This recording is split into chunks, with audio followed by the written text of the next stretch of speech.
All right. Danny in the chat, let's go. Trouble Lift trying to help the person that can't really be helped. Appreciate it. JWM is subbing for someone. It looks like he's subbing for PDX based on what I'm looking at right now. So we've got one PDX fan in the chat. We've got my one seltzer of the series open because I don't ever leave myself time to drink it. Oh,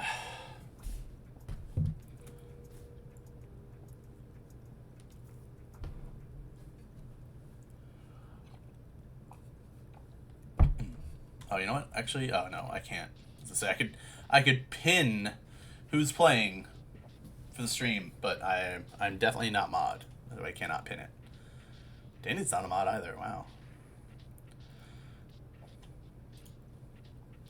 I thought you had more power than that, Danny.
All right, we are popping. Let me make sure. Oh, yeah, I never set any of this stuff up ahead of time, so.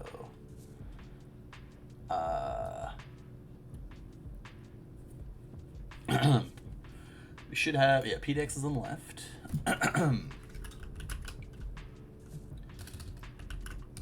Caps lock, hello.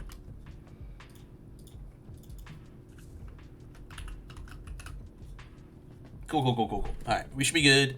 Nope, we're not good. All right, we should be good. Nope, we're not good.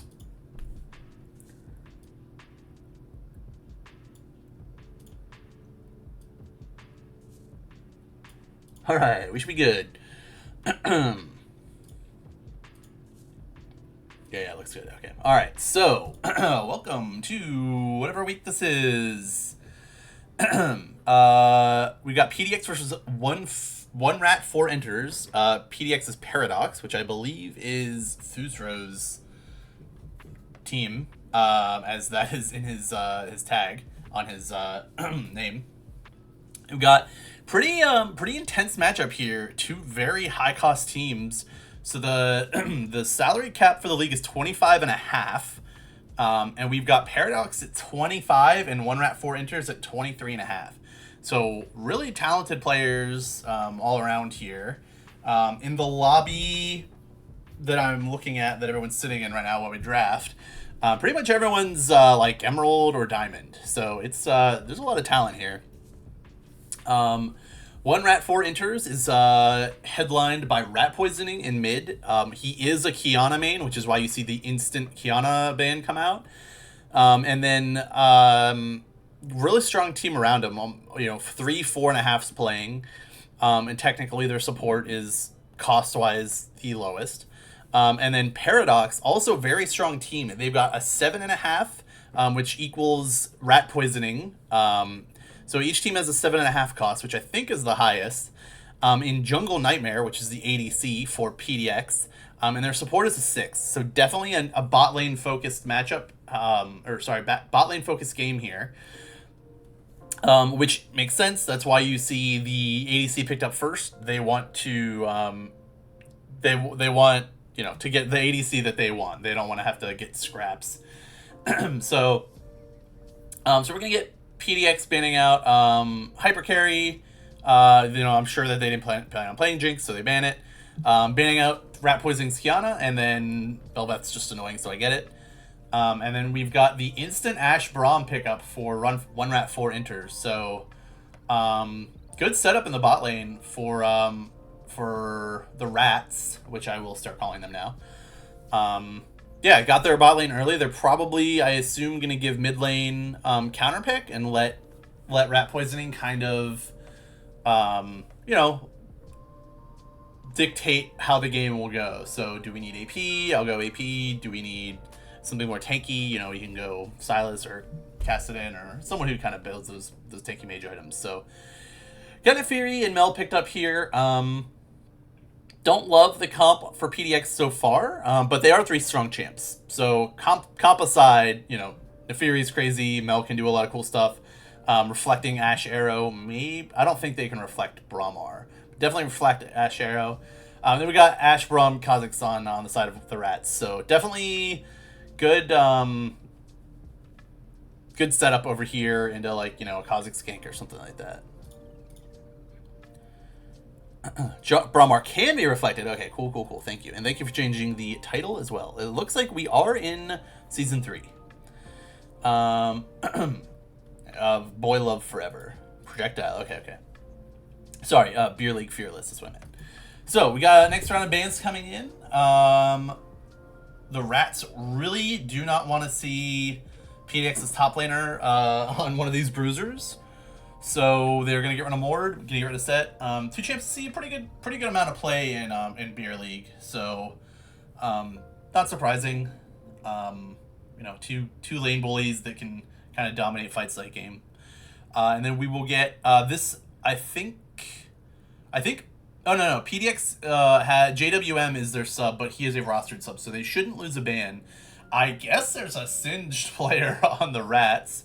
That's a really weird ban from my eyes. And then they're going to ban Victor. So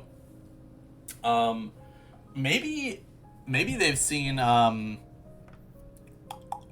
Rat Poisoning mess around with Singed mid. Perhaps. I could see that. So we'll get the Cassante pick. So the Rats will get mid counter pick as expected, and PDX will get top counter pick. So we'll see where they go here. I'd like to see some beefy engage on the side of PDX. So they already have their jungler. So there should be a engage support, maybe like Nautilus or Leona, unless it's Mel support, which could be. I think that was their flex pick.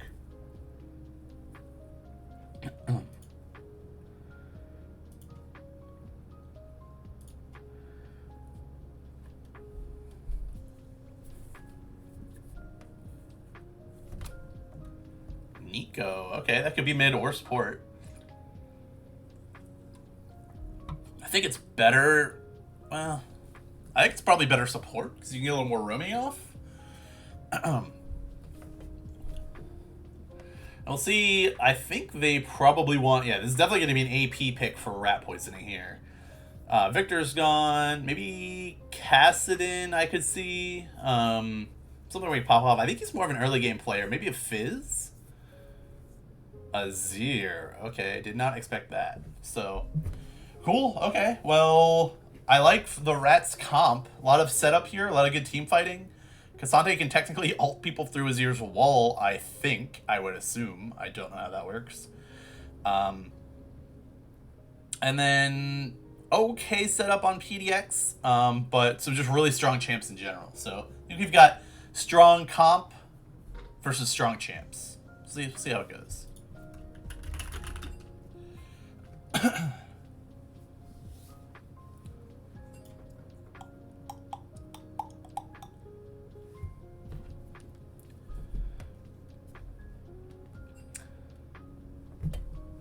So as I said, a lot of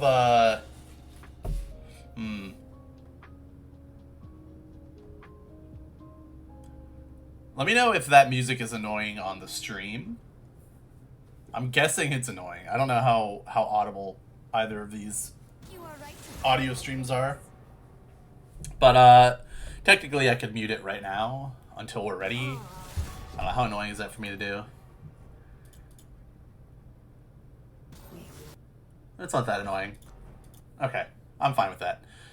Okay, I'll work harder. So, we have got...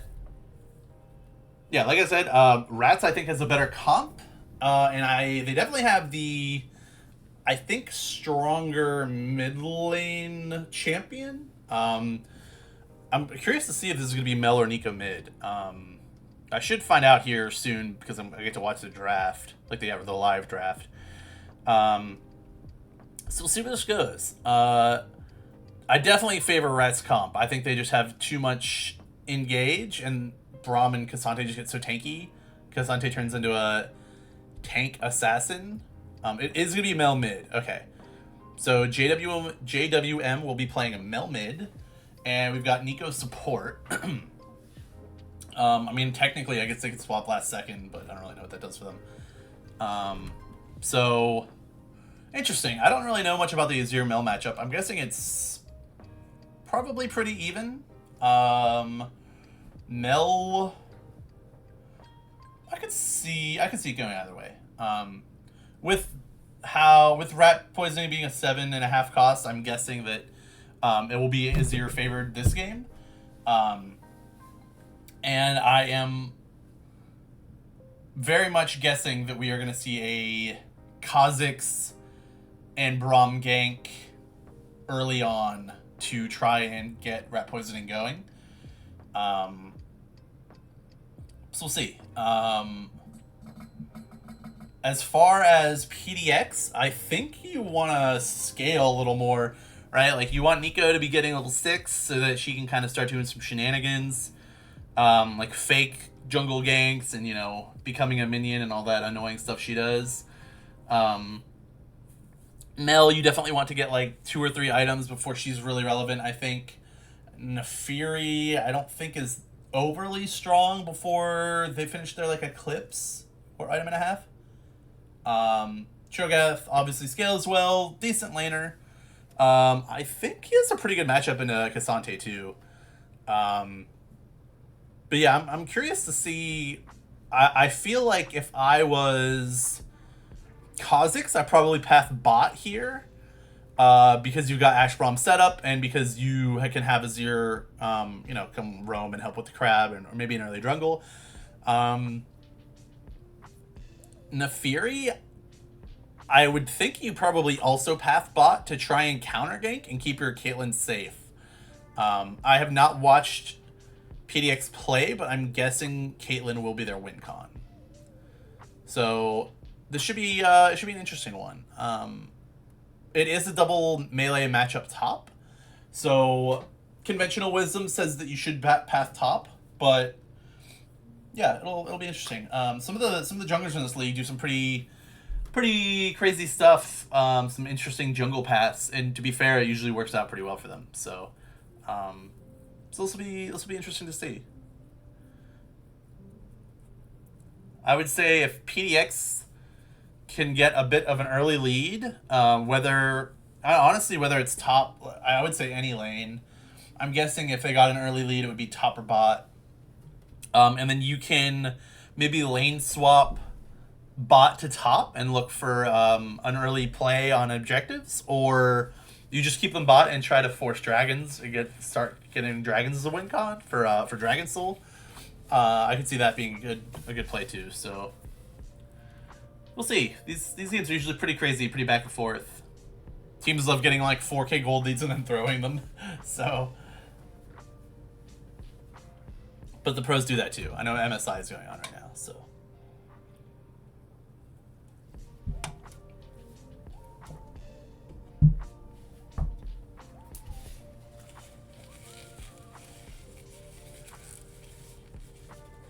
Yeah, it should be a lot of shenanigans here coming out from PDX. Between Nico plays, like, you know, disguise yourself as a control ward, someone goes to clear it, and then you just flash R them, or R flash them. Mel reflecting Ashar, Brahmar. I don't think you can do anything about a 0R. That would be wild.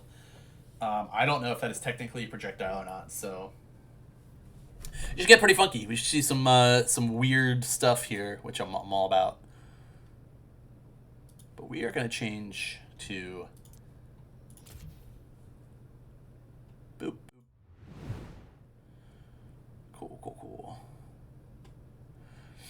PDX rats. All right.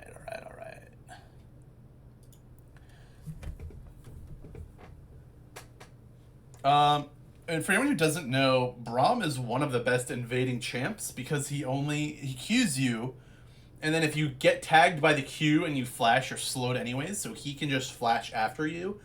And if he just autos everyone around him, they will get stacks of his passive, and then 3 more autos will proc it and stun someone, I think. So Braum is not to be slept on invades. Let's see if...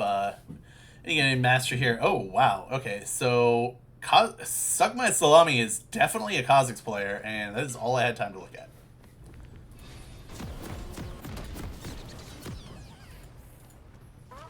I should probably learn the time controls.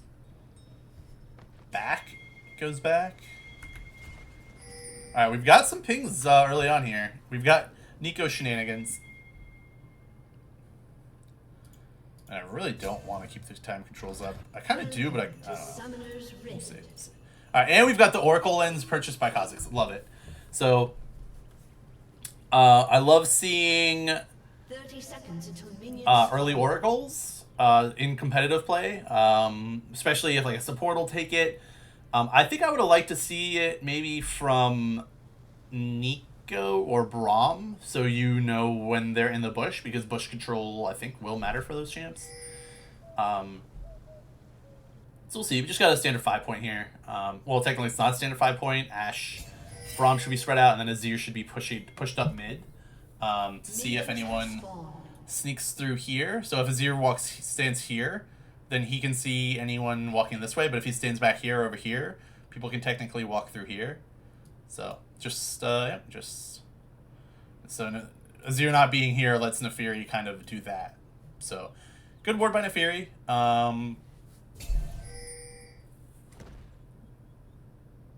Yeah, and we will get Kha'Zix pathing bot and Nefiri pathing top, or looking... Is Caster a top main? Yeah, I play top and support. Oh, not again! 50 damage top lane, already understand.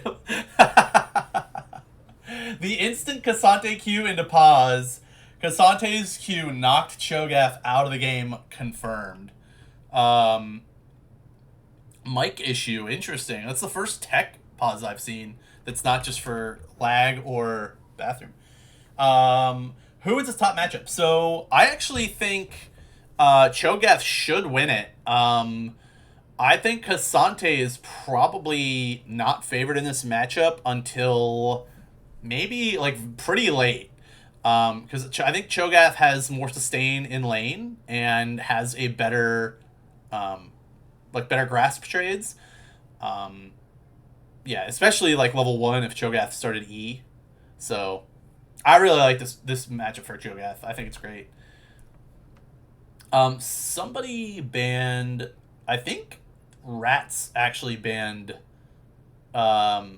Mord and Set, which would have been great counter picks into Cho'Gath. So they kind of banned themselves out here. So really good Cho'Gath pick by PDX. But yeah, I like this matchup a lot for Cho'Gath.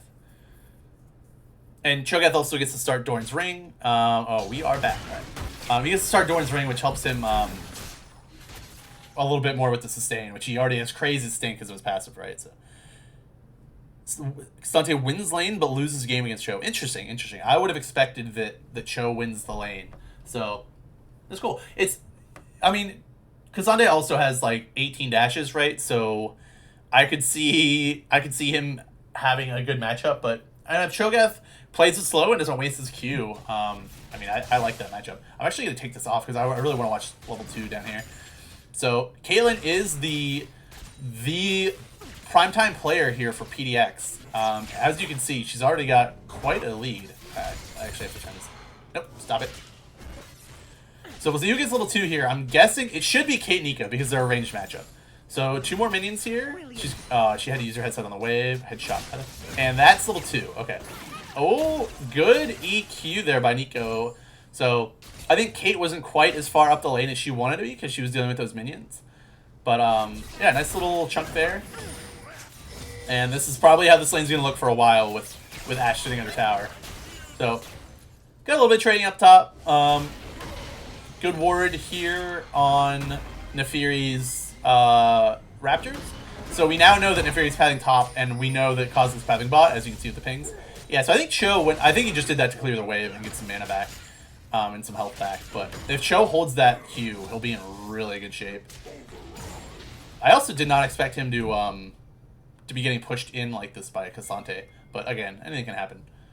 So good ward. We know that Nefiri's pathing up, so good ward by K'Sante. And we are going to get an early gank here. Sadly, Kha'Zix does not have his sweeper. Good lane ward here from Braum to see if there's going to be a counter gank. But yeah, that's why early sweeper is so important, guys. I thought I saw him buy a sweeper.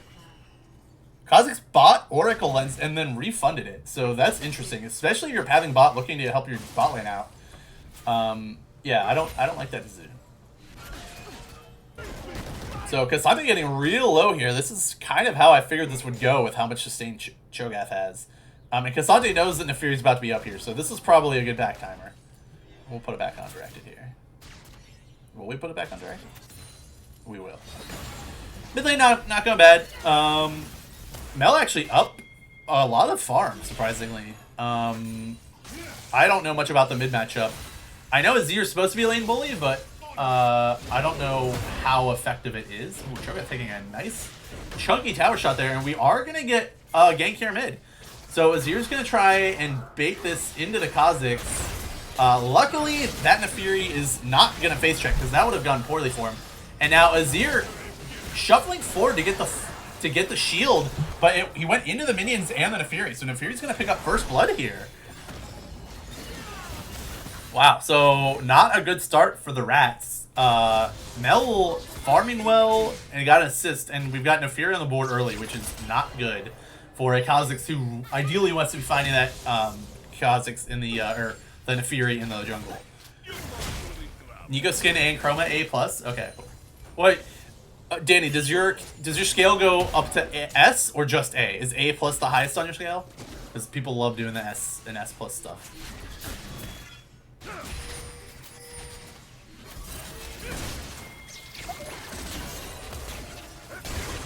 Okay, S+. Okay, I was gonna say yeah. A lot of people do that up to S. So okay, so top tier, regardless of the scale, top tier. Nico skin here. Okay.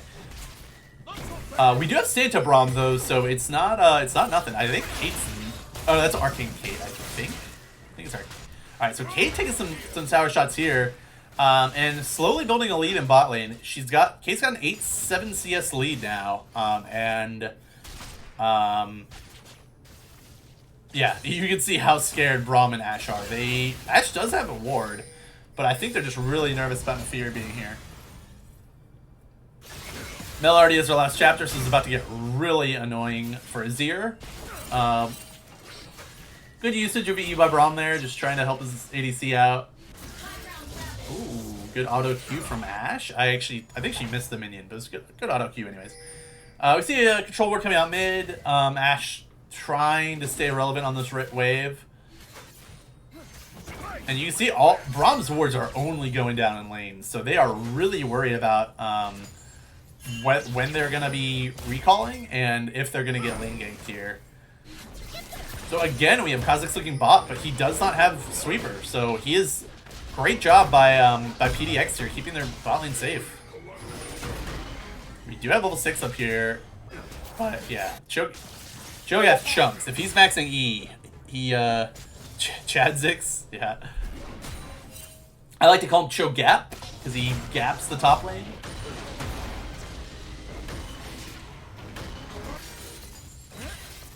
So we got Nefiri on the control ward here, looking at drag, maybe, but I'd like to see Nefiri not dragging here. I know you just got the crab, but your bot lane's recalling, and you don't have a full item yet, so. Oh, and we did just get Cho'Gath ulting the wave, so if Kha'Zix wanted to if Cassandre wanted to all in, it's not a bad time in the next 60 seconds or so until Cho'Gath's ult comes back up. But I don't blame Cho'Gath, you know, Cassandre's pretty annoying to try and kill, and you want to get your stacks on cooldown. Finally home, here you flame some builds. Yeah, well, we do have, it looks like Cho'Gath is going Heartsteel first, won't go Bombies, and then Tear Start into, I'm guessing, a Sunfire item, I think Cassandre builds.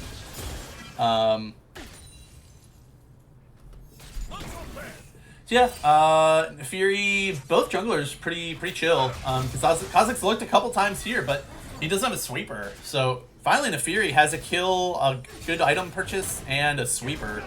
But Kha'Zix looking to gank 2 or 3 times early and just can't because he doesn't have a sweeper. That PDX bot lane is constantly warded.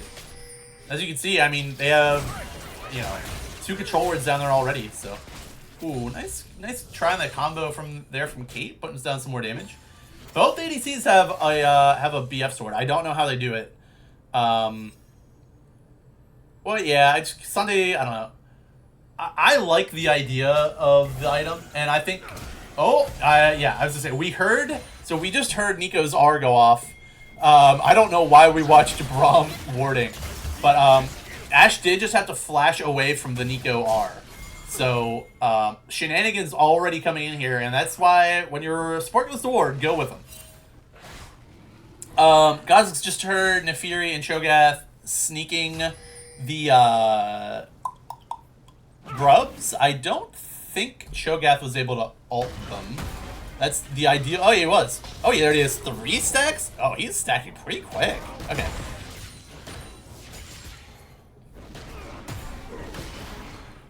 Yeah, oh, do we have an R angle here? We sure do. So nice little R by Cassandre, especially knowing that Cho'Gath probably ulted the objective there, but Nefiri sadly is right behind him, and we are going to get not a double flash. We are, oh, okay, technically double flash, yeah. I meant Cho'Gath. We're going to see if, oh my god, that grass proc was huge. Nefiri, keep going, you have Conqueror stacked up. All this cool. Yeah, I was going to say. It's, I think you win that, So, nice gank there by Nefiri. A little overextension, I think, on Cassandre. It was a good angle. I saw the vision, but you know that they just took grub, so he's probably, yeah, Nefiri's probably chilling nearby. Kha'Zix still with no sweeper, so he will find the control ward, but this has been a very safe Kate Nico, and now you can probably guess that they're starting drag with everyone gone. And another great ward in the pit. Kate gonna ult Kha'Zix just to be a nuisance. Yeah, we're gonna get an early drag here in exchange for a plate. And pretty slow game overall. Yeah, Nefiri not really who you want to have these kills on, but I guess it's better than having him on Kate. Oh, Nico R is up again, and we get the Braum flash. Ash is gonna return with her own ult, and they don't have any. Okay, I was gonna say you need to ward that bush. You can keep autoing, and we are gonna get Kate's ult flash out, and I don't think it's gonna matter. There's a very angry bug coming at you, and Nefiri is here, so we've got a TP coming in. Azir R before Azir R's to try and save his Kha'Zix, but it's not in time. We have Azir flashing away, followed by a Cho'Gath flash. So Cho'Gath R is not up, but he does have the support of Nefiri. And, oh, Nefiri, that might be one too far. Yeah, one more tower shot and you were toast. So, wow. I mean, good TP, I guess, from Cho'Gath to try and help his team out. Like I said, you know, Kate is the premier player for PDX. So I guess Cho'Gath is okay with, I mean, kind of ruining his lane, if we're being honest, to try and help out there. Unfortunately, could not save the Kate. It was maybe a little bit too late, but I mean, that you would have to be real fast to react in time for that. So, and here's the Braum mid that I was kind of expecting a little more of. It is tough to leave your ADC against Kate Nico. I mean, it's miserable if you're there, and it's miserable if you're not there. So I guess you might as well stay and try to keep her relevant. But yeah, good little timer from Braum there. Unfortunately, he doesn't have any wards left. So he went and dropped all of his wards, and now he's going to be stuck in lane with no wards, which is not optimal, I don't think. We do have Cho'Gath finishing his Heartsteel. Mel has her Blackfire Torch finished with a ton of CS. Azir not feeling great. Kha'Zix feeling okay enough with his Voltaic Psycho Sword finish. And we've got both ADCs opting for the new critty item. What's that called? Yuntao. Yeah, wow, there it is. Okay. Newish. The newest ADC item. Yeah, both junglers juggling, clearing towards top. We've got Kha'Zix kind of looking for a gank here, but I mean, it's gonna take you a long time to kill that Cho'Gath. He is pretty thick.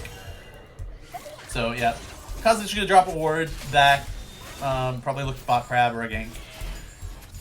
Every ADC, yeah, I mean, like the last like 3 or 4 years, right? It's been like, oh, we want people to have choice, and then they did whatever the items were called. That like, oh yeah, like you have to build one of these. No, they weren't keystone items, but whatever those were called. Like we want people to have more choice, but now everyone builds the same thing anyways. Like I don't know. But yeah, Cassandre gonna be taking a nice little chunk there from Cho'Gath with Heartsteel. Cho'Gath will say thank you for the Heartsteel. And now we've got Nico. Oh, the Kate trap is just a little bit off. We have both junglers being down here again. But as you can see, Fuzro's got... Okay, finally, Sakma Islami's got a sweeper. Okay, so we can start getting a little more active here, hopefully. But PDX's vision has just been on point bot lane. So it's going to be tough for Kha'Zix to actually get in here, I think. Oh, Nefiri? Okay, here's the lane gank they were so worried about for so long. Great damage coming down from the Ashe, though. And she is going to get the Nefiri here. She's going to flash out and ult the Nefiri. What are we doing here? And then Nefiri is going to be one-on-one against this other jungler here. And, wow, Kha'Zix damage is massive, but Nefiri is just a little bit nicer. Mel's able to roam down, get it shoved and roam down before Azir is able to. And Cassandre is going to be able to 1v1 the Cho'Gath up top. So that's wild. We must have missed some tower shots or something because no item Cassandre, I do not see winning that. I did see Cho'Gath under that tower a little bit. We actually, I guess we could rewind here. Okay, what happened here? I should go back. Hold on. All right, so Cho'Gath taking 1, 2, 3. Did he take a 4th? No, he did take 3 tower shots, so that was not quite the 1v1 that it may have been otherwise. Yeah, he knows he's dead, so he's just going for the wave here. But nice 1v1. Great play there by Six Pack Student. We're gonna fast forward a little bit while everyone resets.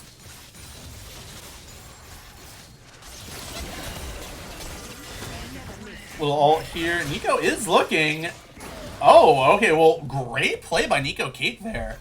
Azir just caught a little bit off guard. I didn't. His cooldowns must have been a little down because he didn't just dash away. So nice little play by Kate Nico, and yeah, and this is kind of what I was talking about. Is I'd like to see some early rotations with your ADC. Try to get her ahead. You know, try to get the Kate ahead. Try to get the Kate moving around the map, and use that support that is so annoying. We also had some chat coming in from Cho'Gath wondering just what is stunning him, and yeah, Cho'Gath's kid is gonna be a little wild. So, but we got Kate Nico moving mid, moving down to drag, and then moving back to mid. So it looks like they want to stay mid, so they can try and contest Herald here. So really good team play from PDX here.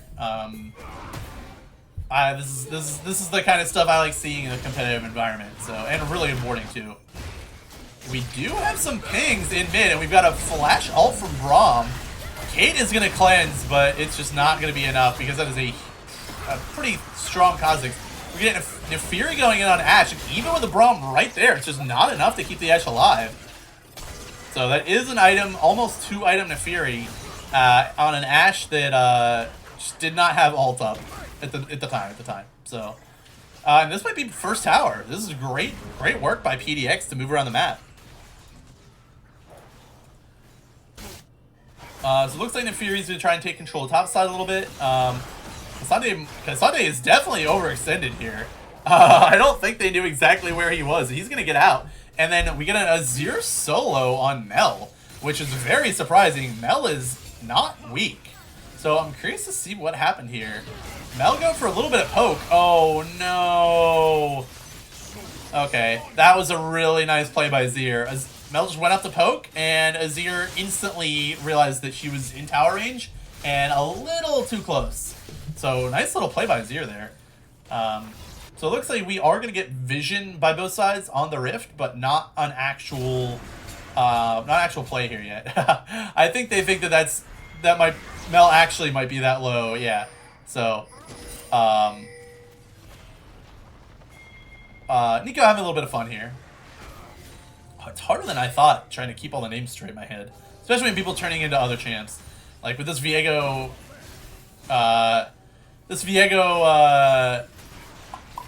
Nico stuff is just a little wild.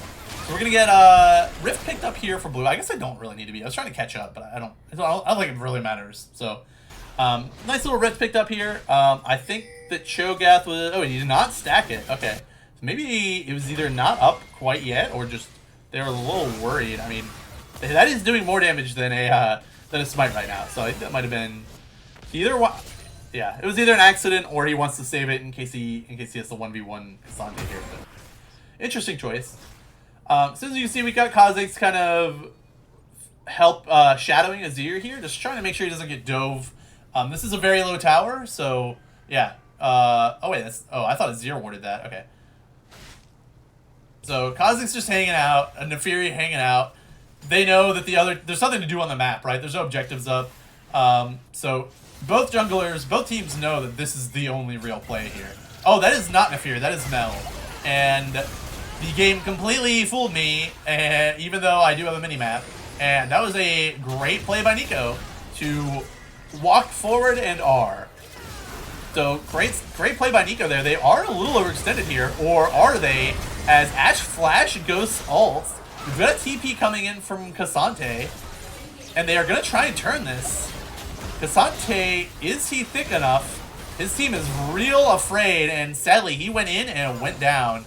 And there was just no saving that play, it appears.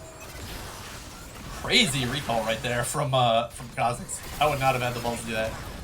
So Mel reflecting Ashe's W here, being a little bit annoying, and now we got the Rift. So a nice little play here to pressure the Rats more after winning that fight. This is game 1. Yeah. As I have the scoreboard at the top right. We're good. I don't know what the stream title is, but hopefully it's correct. So yeah, nice little play there. We're gonna get we're even getting Otacon. Okay. So very aggressive play here from PDX. But I love this play. You know, you already got Cassandre's teleport. You know that you have full deep vision because you just won that play. That's not their vision. That's their vision. But I mean, it's still good vision. Yeah, and just clean it up with your decently fed Kate and your very fed Neferi. So I like that play. They even, I think, got reset fast enough to get here in time for this dragon, and Neferi's immediately going to start it up. I don't know about this one. I mean, your vision's not that great. They could technically just walk through this way, but... and now we have Ashe spawning it out, so... But unfortunately for the rats, there's a very large Cho'Gath here with a very big smite, so... Yeah. So that is going to go down to Cho'Gath. He is now sitting at 8 stacks, so he is a big boy. Good job him watching that ult reset, ult cooldown.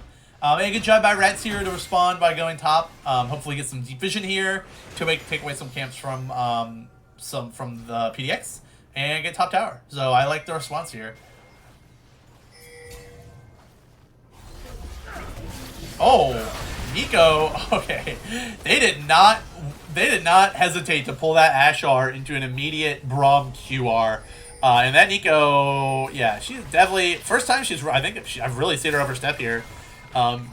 Nuisance champion, but not tanky, unfortunately for her. So, nice play here. Yeah, I mean, that was a really good play by Rats to try and get a little bit back on the board. They are 6k gold down still. That was really what they needed, to go in, get some vision, try and get a pick, and make something happen here. So, and now Cho'Gath might be caught here. We've got Azir who is not afraid of him, and he's just going to walk him down. Oh, no, Cho'Gath with the R that doesn't quite get him out. And he is, yeah, he is not exactly where he wants to be here, between a rock and a tower and a hard place. So, nice little play by Azir there to recognize the Cho was overextended and just walk him down. And we've got a lot of aggressive pings here. Neferi, I don't know if you want to be making this play like you think you do. Yeah, Neferi is going to have to flash out. Cassante not quite in range to ult over there. So, we do have Melt Top with teleport. So, it, there could be, we could be getting a frisky little fight here. Kha'Zix is trying to flank, but not quite able. Okay, we got Ashe R going wide, so the Rats are looking for a fight here. They know that they've got a couple seconds before Mel will be able to TP in. So just fighting up some jungle control here. No objectives up for the next minute and a half or so. Yeah, Kha'Zix, that is not your jungle anymore. It was for a little bit. And now great play by Fuzro to recognize that his team had to fall back here. So Kha'Zix coming over here, you know that there's maybe only two people over here at most, and Neferi is very fed. So great play by Fuzro there to kind of assert dominance, and great ult flash in by Nico. Nico will die since she has no abilities up. But excellent engage there. Great use of the go button. We got Cho'Gath TPing in late just to try and keep any response here from happening from the Rats. So, man, great plays by PDX here as a team.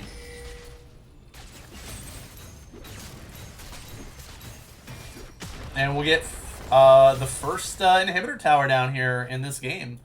I kind of want to try to keep catching up. So, yeah, great work by PDX there. I mean... Oh, wait. Oh, can I not do directed and this? Oh, maybe I'm caught up. Oh, I'm caught up. Good job, me. Okay. Yeah, really great play there. I love how aggressive SKO Kane has been with this... Oh, no.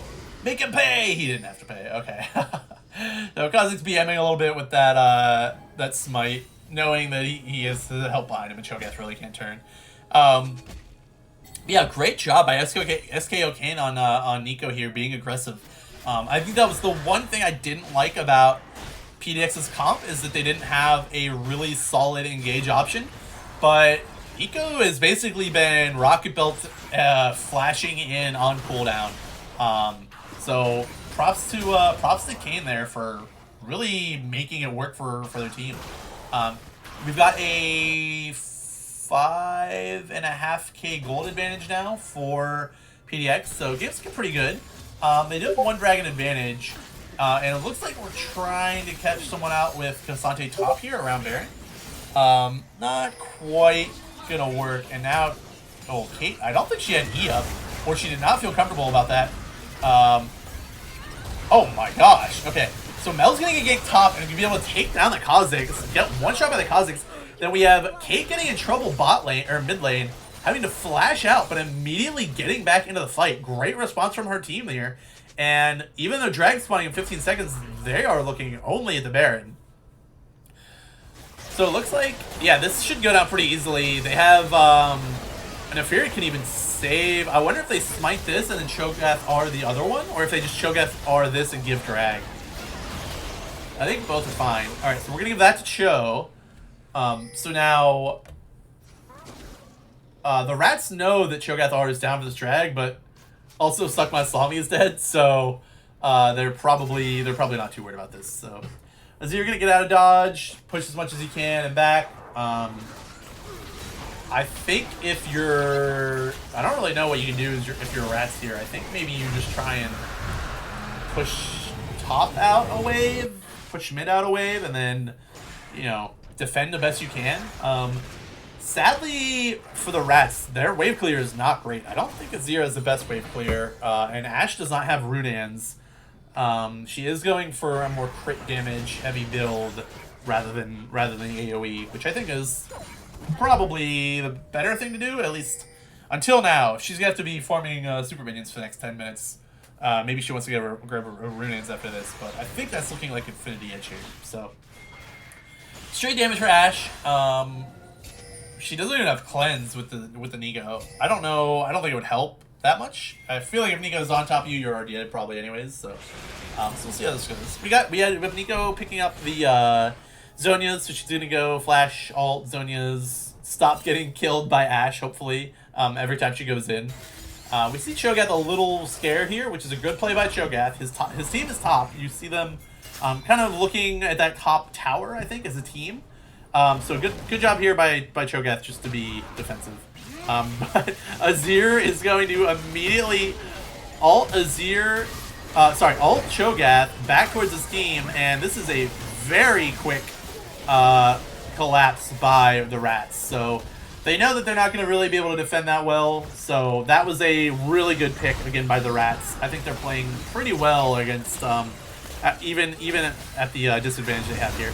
Wow, Kaz is going to jump in and cannot quite finish the Kate, but she's going to go down to Ashe R anyways. Even with AD Ashe, not doing the stupid build that you keep seeing in like ARAMs and stuff for AP Ashe. Great play there by PDX to respond to that Kha'Zix game. And great job Kha'Zix getting there. I don't know how he found that Kate, but great look at the flank there. I think, you know, with the, I mean, Rats being, what is this, like 8k behind, they're doing a great job at trying to find openings here.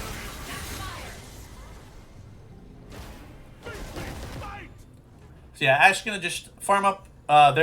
So PDX did not get the inhibitor. I think maybe they're just trying to play it slow and not throw.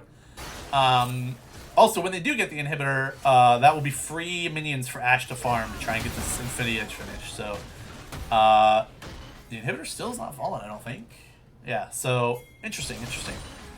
I wonder strategically if you would want the inhibitor to fall here to help your team get more farm. Because there's not an objective on the map for another 2 minutes, and that's the dragon. So I'm curious what the correct call is. But we've got Kha'Zix finding Mel. I think Kha'Zix alting, wondering if this is the correct play, realizing it is the correct play, and ghosting back in. So nice play by Kha'Zix there. Like I said, they're finding the picks to try and keep themselves in this game, but they do have a very high mountain to climb. Sadly, that pick won't get them a whole lot. There's almost 2 minutes before drag. So kind of just a little gold grab. We'll see if Braum can or Braum and Ashe can get a little vision down here. I mean, they have good bot side vision, but it is all defensive.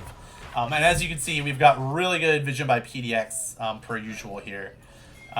So still very impressed with PDX's Nico play and their vision game. And also impressed by the rats doing what they can to try and stay in this game. I will take a drink of water here while this dragon's hatching.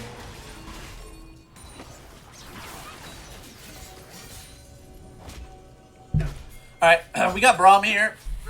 with the Swifty boots. I did not see that. Those might need to be nerfed. Problem with Swifties, trying to lead the way. Clear our vision a little bit. You see Rats kind of shading towards the bot side here, trying to push mid and then walk into the dragon, but I think they kind of cornered themselves here. There are all 5 members of the team here. Nico R is not going to hit this time, and neither is the Azir R. We've got Kha'Zix in the back line here. Mel not quite able to clean up, and we've got a very big Cho'Gath is sadly getting kited to heck by this Ashe. So Cho'Gath's probably just going to get run down here. There is a Kha'Zix flanking, and I think they might have been pinging it. So Nefiri's got to get out of here. Nefiri just manages to get out, but the Rats with a great collapse there. Definitely not a clean fight for either team, but really good job by the Rats to keep up the sustained damage. Yeah, I mean, it is just really tough with K'Sante taking someone completely out of the fight, forcing them to one-on-one him, basically. You know, I mean, they really can't move once you have once you ult them out, especially if it's over a wall with Iceborne. I could rewind here, actually. Maybe I'll pull a Slamurai and we'll get a little better view of this.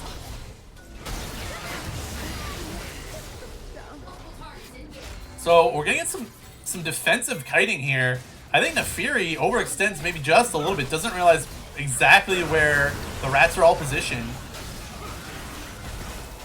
So Nico R goes wide. We've got Azir R. Oh yeah, okay. Azir R. Oh, I think Azir R just missed.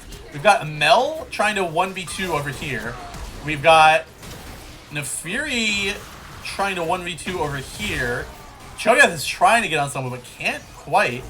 And there's just a lot of CC on the side of the Rats, which is what I was calling out earlier, right? Like I think they just have the better overall team comp, and you know, it basically. I think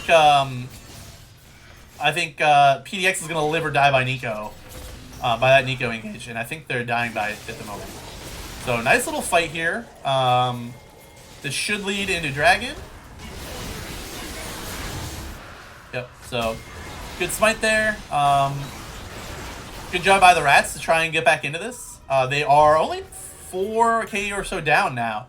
So they're definitely doing a good job trying to stay in this. That is a lot of damage from Nico. What item does Braum have? He has the... Oh, he has Solstice Slay. Okay, yeah, so he's not going to be quite as tanky. He's going to get a little better healing and move speed. But they do not have the tankiness from whatever the other support item is. So we are probably gonna get a fight here. It looks like the Rats are itching, and Kha'Zix is hoping someone walks up into him. We're just waiting for a perfect flank, but oh no, Kha'Zix moved. Kha'Zix, you moved. If he moved 5 seconds later, that Mel was gonna walk right into him. She might have checked the bush with Q, but Kha'Zix trying to shove this wave, but he's gonna get caught, and I think we're about to have a dead bug on our hands. Mel knows she's got to be a little worried here. Great job using the invisibility by Kha'Zix. And Kha'Zix is going to take as much time as he can here to try and stall for his team. He's going to get on the Kate, but Kate does not care. She's got 3 full items, and she's going to be able to blow him up before getting blown up herself. So, again, a very segmented fight here. Nice trade by the Kate. They were able to trade Kate back, but this is going to go the way to PDX. They still have pretty decent damage here with Mel and Nefiri, even with Kate dead. And without a jungler, the Rats are going to be really hurting to try and make something work here. Cho'Gath does not have his R, but yeah, we've got Smite up. So another pretty crazy fight here. I think I think the fights just really are not going the way that anyone wants them to. Yeah, these are just very crazy spread out fights. So we keep having 2v2s and 3v2s rather than a 5v5, which I think a 5v5 is actually what each team prefers, with Braum, Ashe, Azir, and Nico, Kate.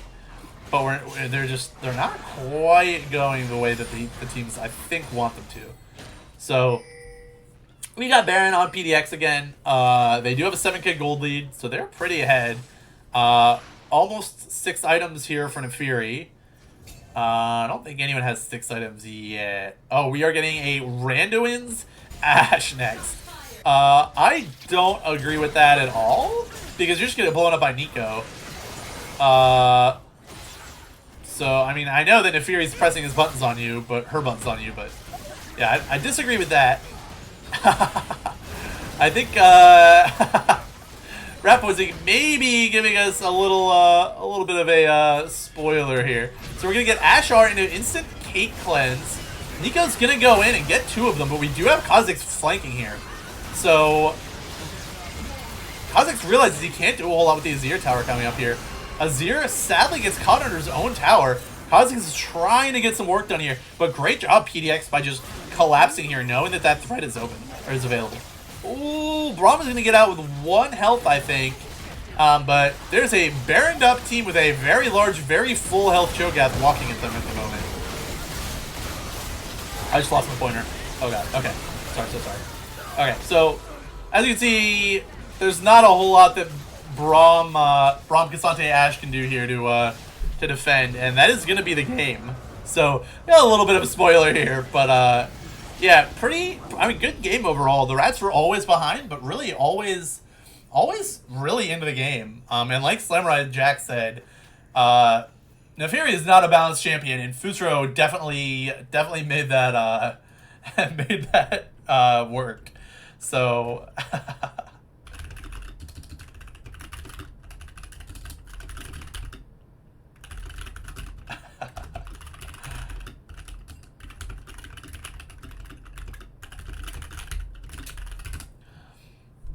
so as we can see, you know, PDX's carry in Kate, you know, she definitely carried. She didn't even have the most gold on the team, and she did by far the most damage. So great work by Kate. Great job by Nico to get in there. And Ashe, surprisingly, a lot of damage, even going with Randuin's. So then we could probably have a long discussion about that Randuin's call, but at the end of the day, you know, I just think the fights were a little too crazy and not in Ashe's favor. So yeah, good game overall though. I think the Rats really did a good job trying to claw back and stay in it. So.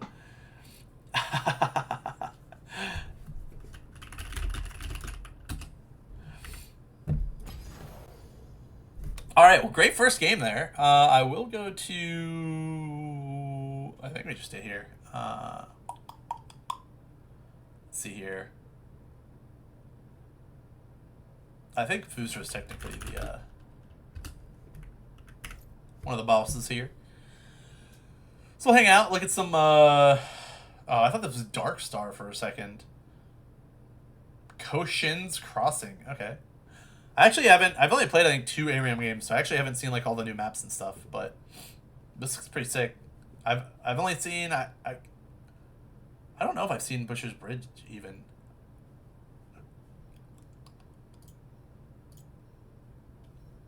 So, yeah, we're going to hang out, take a little break here before Game 2 starts, and I should probably update all my graphics. Nightmares, the PDX happening. Okay, cool. Well, I did not friend them, so we're just going to let everyone else deal with it. But it looks like they've got a little break here between games, so let's see here. PDX has 1? There we go. Yeah. Well, I friended Rapozing earlier, and I think he was, like, right out of a game. Because I friended him, he hit me with the question mark. I think he was like, "What? Like, is this guy about to flame me?" I was like, "No, I'm just a caster. Don't worry."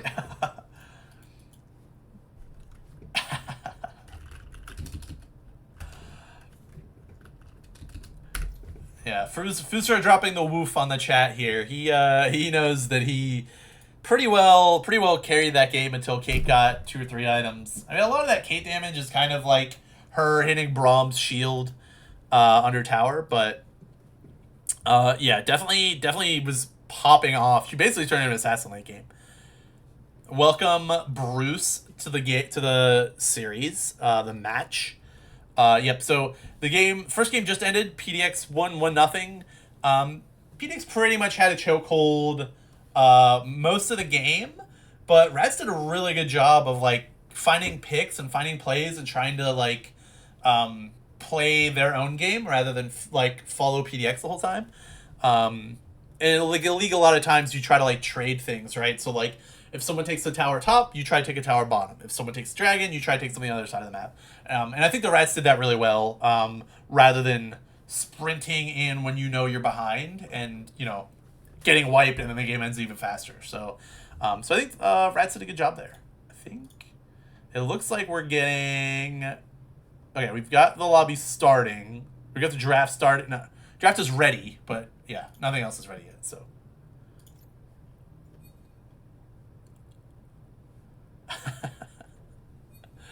Yeah. Okay, so I should put the music back on. And I'm also gonna run to the restroom while we wait. So enjoy the music and not me talking for once.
All right.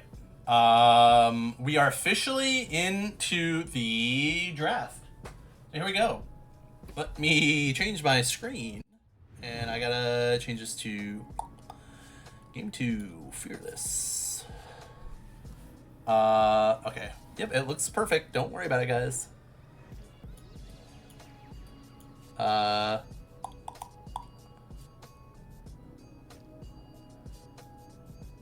Oh, right, my client's in the way. Okay, I was like, what is going on? This is so weird. All right. Hopefully I'm done being a silly goose. Yeah, sadly, this is kind of just how things look on the 4K monitor. So I will try and line them up as best I can.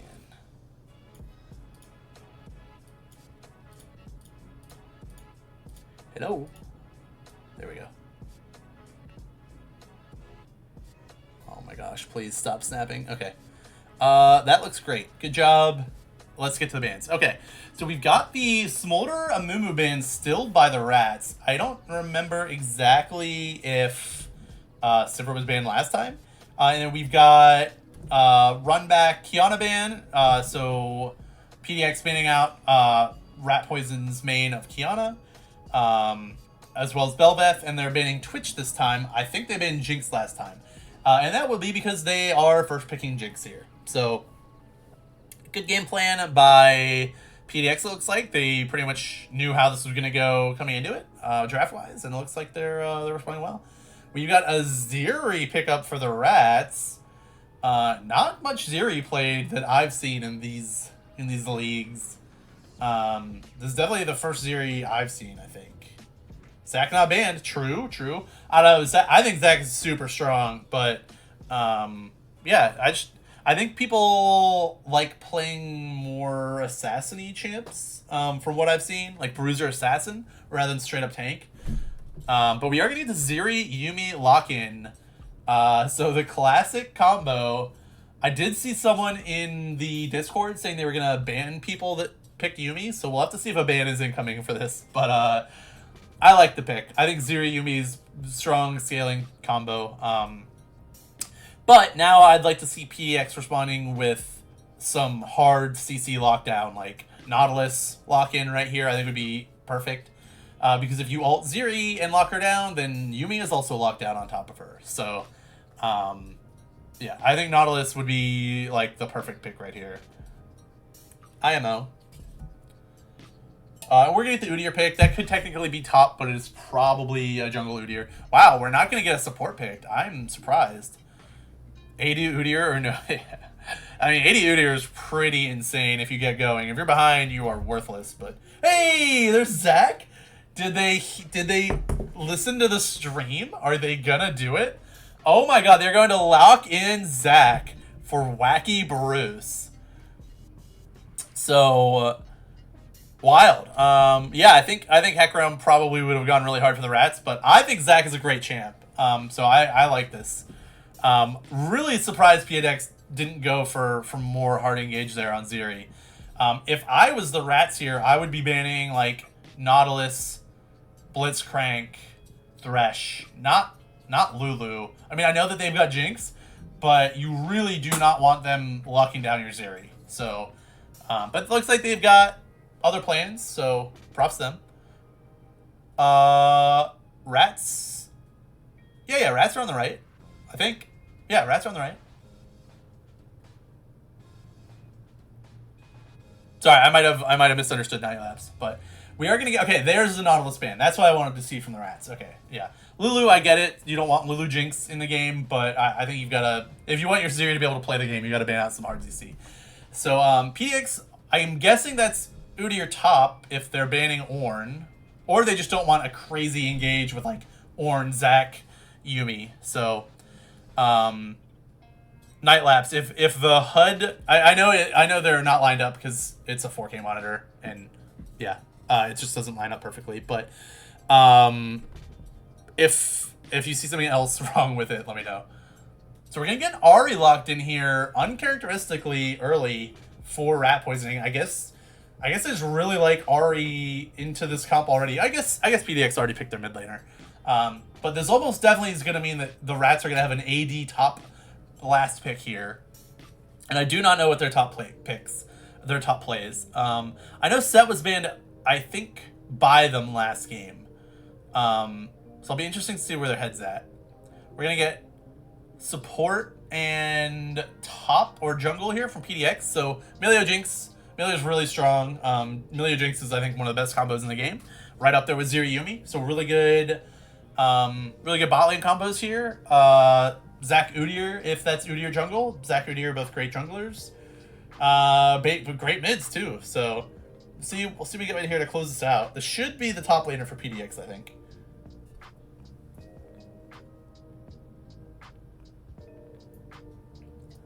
And we got the Jax. Okay. So I'd be curious to hear what their comms are. I mean, they could technically be Jax jungle. I don't know exactly what everyone plays. I don't know if Fusro is a Jackson enjoyer, but yeah, we'll see. We'll see what we get the matchup here, top lane. I only got halfway through this White Claw in game 1. I got another one because it was like, oh, surely I drank a lot of it. Nope. Probably only went through one. Shen. Okay. So my boy Shen's getting picked. Love to see it. I think the champ is super strong. I think it should be pick banned every game.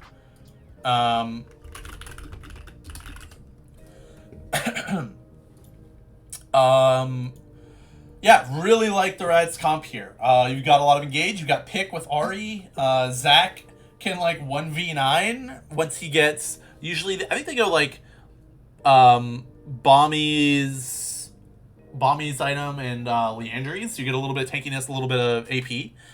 And then yeah, Shen can use Zach as a Shen delivery mechanic. He can ult Zoo to keep her alive. He can ult Ari and have Ari get him in the back line. And then I like Rats comp a lot more. I think I like Rats comp better last game too. So I think the Rats have a really good comp here. You've got, I don't know who wins the bot lane matchup. I'm guessing Jinx wins early. And Jinx melee is probably going to be really annoying. So I think PDX probably has a stronger early bot lane. Udyr, we'll see what build Udyr goes here. I think it's going to be AP, I would imagine, like AP tank. So him and Zach aren't really going to be killing each other. Ari is tough matchup mid, for both of them. That I would just call that a straight up skill matchup. Let's see what's happening in the chat. Alright, so I think we got a little tiny break here, but they should be starting soon. Everyone's ready. Right? Yeah. Cool. Alright, so they're gonna start getting into the draft here. Let me mute the client. Alright. So we got about a 4 or 5 minute break here while they do their draft and get in the game, and we wait for the thingamabobby. So let's see, keys to the game here with my janky drafting screen. Someone needs to turn this graphic into a 4K one. I tried, and I don't have my fiance has a license, not me, to use like Photoshop or whatever on this computer, and you can't actually edit things in Paint that have transparency, because Paint will just overwrite the transparency. So if Trevor is who I think it is, if you can make a 4K version of these graphics, that would be killer, but it doesn't have to happen. So anyways, Rats, love their comp. I think they got a weak early bot lane, skill matchup mid, and Shen and Jax I would probably call a skill matchup. I think if Shen knows what he's doing, I think he should be able to have kill pressure on Jax until level 6. So I think that is Shen favored, but I think it is still a skill matchup. So we'll see how it goes. It is really tough, because if you taunt at the wrong time with Shen and Jax has lethal tempo, he's just gonna run you down and you're pretty screwed. So we'll see how that goes. I would expect both junglers to path top here into the Waylay matchup. I don't really know if you're ever going to be ganking Melio Jinx or Yuumi Zeri successfully. So I believe Kha'Zix pathed bot last game, but didn't have a sweeper. So his gank did not work out very well, and PDX quickly got their vision up and online. So kind of both teams helping to avoid ganks down there. But yeah, I would expect Drillers to path top, probably just a farm matchup here. Game gets crazy when everyone hits level 6. I don't think there's any really strong level 3 spikes here. Maybe Ari has Ari, Jax, Shen are the strongest level 3 spikes, but yeah, I wouldn't expect too much fireworks here. We could get an early invade with like Yuumi Q, Shen E, Ari, Charm or something. But We'll see. We'll see. I don't think PDX really wants to invade because, like, outside of a, like, Jax E flash or something, I don't think anything's gonna happen. So we'll see. We'll see if rats want to get want to be cheesy, as rats often are wont to do. Otherwise, we'll just chill out and wait for this game to start. I think we got another 3 minutes or so of waiting. So I'm gonna do some work on this White Claw.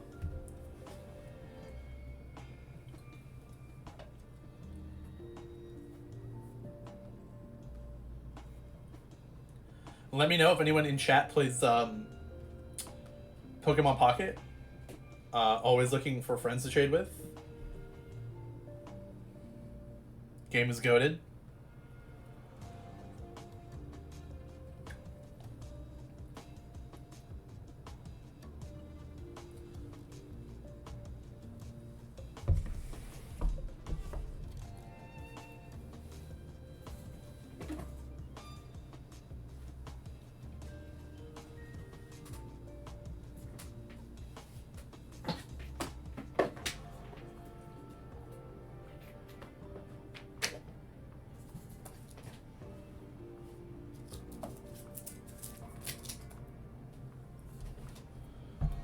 Oh, Louisville? Summoner's Grid. I don't know it was a thing.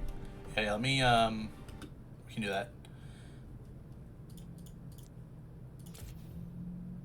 Alright, so we got about a minute and a half here.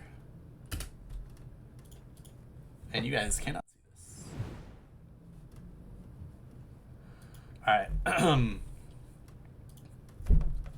we'll do Zach again since we did it yesterday. Okay, this is completely wrong. It is a melee champ that is not melee, that's not jungle, and is female. Probably uses mana. Try like Ari here. I don't know what she released. Alright, so it's a female mid that does not use mana. What female mid doesn't use mana? It's not a ninja because they use energy. Cat? Could be cat. Alright. Beer League officials just cracked. Love to see it. Fastian Feather is a kingly gift. Okay, that has to be... It's either Zyre or Rakan because they're the only ones who care about Fastian Feathers.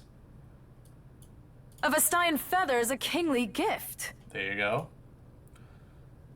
That is definitely the Heimer... Is that Heimer's R?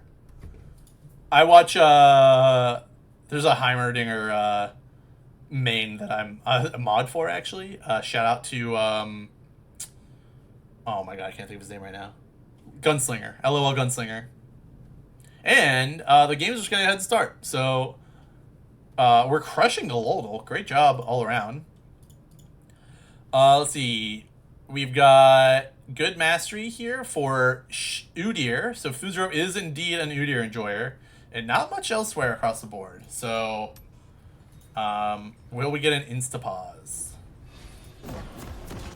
Will I remember to zoom out?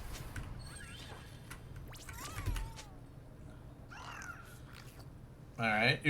Some summoners getting pinged here. Udyr, Ghost, Jinx having Ghost. Which means Udyr does not have Flash. So if they do anything level 1 here, if you catch Udyr out, he can be toasted pretty quickly.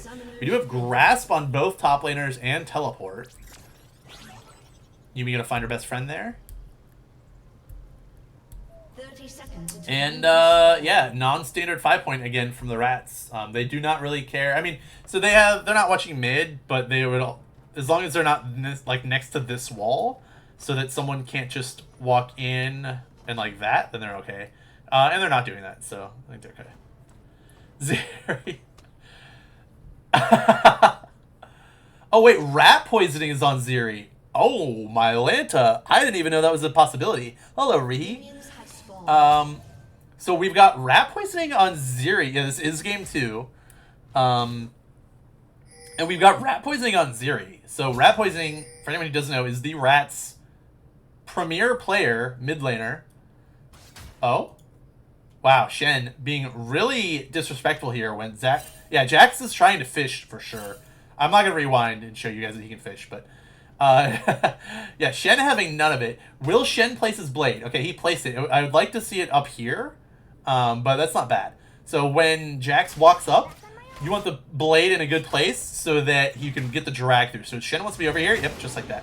So we're going to get Jax E. We get one more auto? Yep, okay, good. Alright, so good stuff from Shen. Watch level 2 here. Should definitely be Jinx Milio favored bot. Boop, trying to hit those boops. We do have D-Shield Jax, so I think you could probably make a case to go for D-Blade, but I think D-Shield's probably fine. D-Shield's also a little broken, I think. So, yeah, Zeri just gonna chill. Definitely not gonna be favored, I think, early in this lane. Oh, Jax definitely thought the taunt was coming there from Shen, and I don't blame him. So, Shen holding the taunt.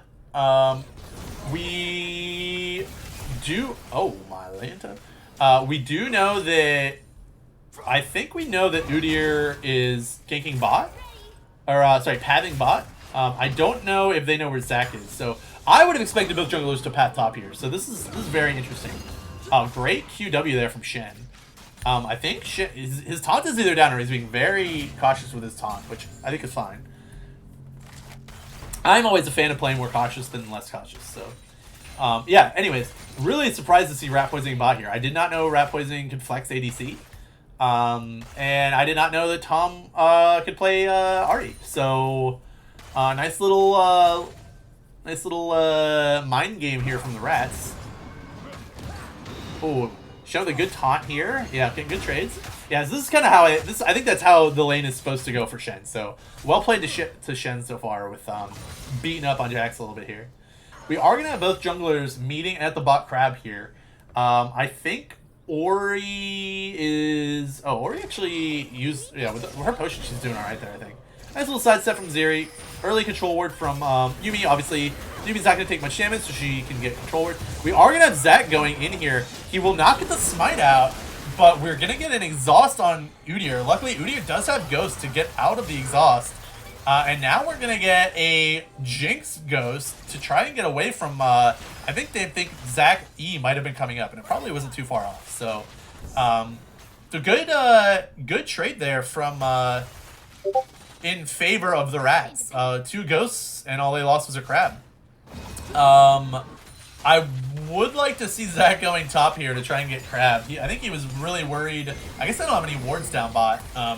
And he was a little worried about a gank coming in. But Udyr, I don't know if Udyr knows it, but he can sprint up to this crab and check on it. So, a lot of pings coming down bot lane. I'm not sure why. I think they were thinking about backing, but not quite. So we are going to get Udyr just running top and taking advantage of that that Zac, what's it called? Zac delaying his back timer a little bit.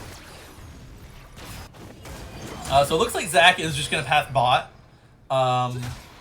We do have Udyr pinging that Zac could be top. So Zac went to his Krugs, and I think will be looking for a gank here. So whether Jax knows or is ready for this, they do know about it. Great taunt there by Shen.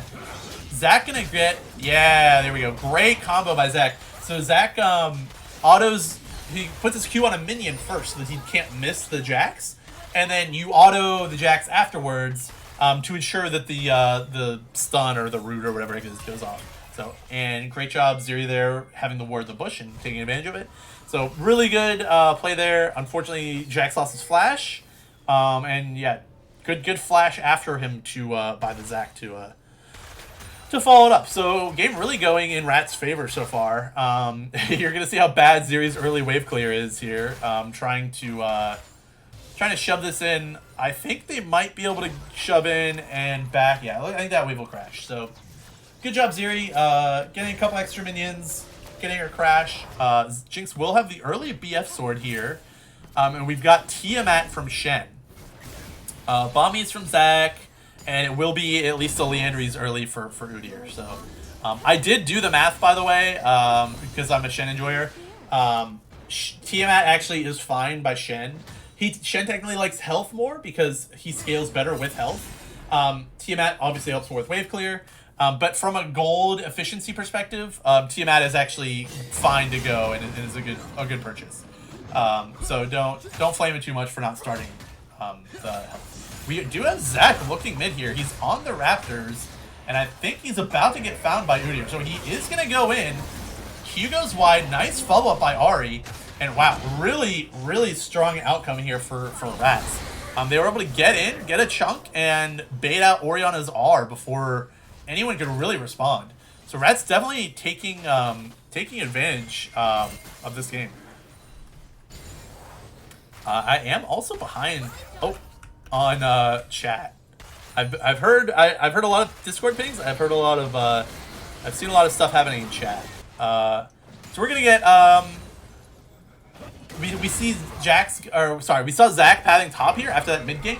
So PDX is gonna pick up the dragon.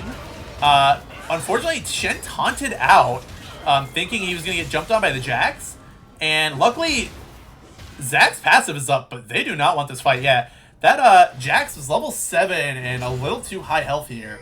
So we had a little bit of miscommunication, I think, from PDX. I think Zach might be hanging around for Shen to R so that Shen doesn't have to burn TP. Oh, never mind. Zach is going to try and bait here for his Ziri, who is lane swapping to top. So, yeah, great play here by the Rats to bait the Jax in, and that is going to be one of the easiest kills of Ziri's career. So, Rats, great job early game. Shen TP'd mid to catch it, and now Ari is not shoving bot. I kind of was expecting her to shove bot. Looks like she wants to be mid instead. Oh yeah. So the Rats are just trying to move up on the map without having to use Ari's TP to try and take this early objective. They'll get one and do not want to give this crab over. So Udyr's gonna have to limp away knowing that their whole team is here. PDX's bot lane moves bot, and yeah, I think PDX was actually the team that moved Kate up early last game. So a little better macro, or a little more team-oriented macro, rather, I should say here, from the Rats early on. All right, let me catch up on chat a little bit here. Yeah, so Shen's in a rough shape here just because Jax is level 6. I think she's been running around the map a little bit too much. Still up, doing really well in CS, so good on Shen. Yeah, don't listen to Eric. This is indeed game 2. Slammer's unknown, Fibber. Eric apparently also unknown Fibber.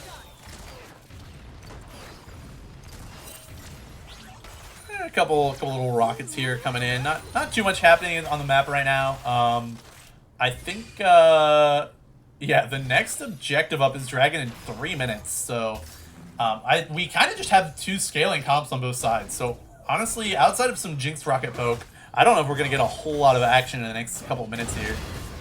Jack's gonna be annoying, but Shen looks like he's pretty well on the case.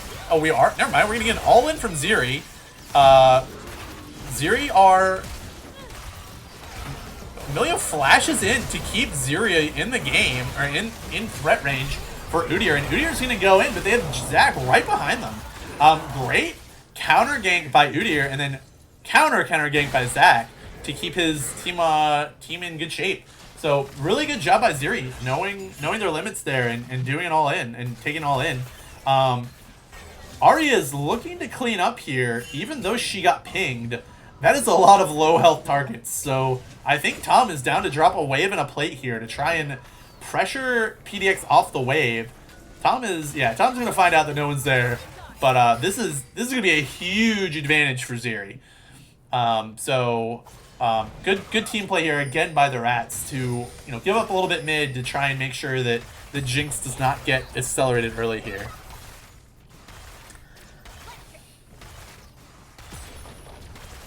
Bone Guard and his 4 kittens won last time you guys played? Uh-oh.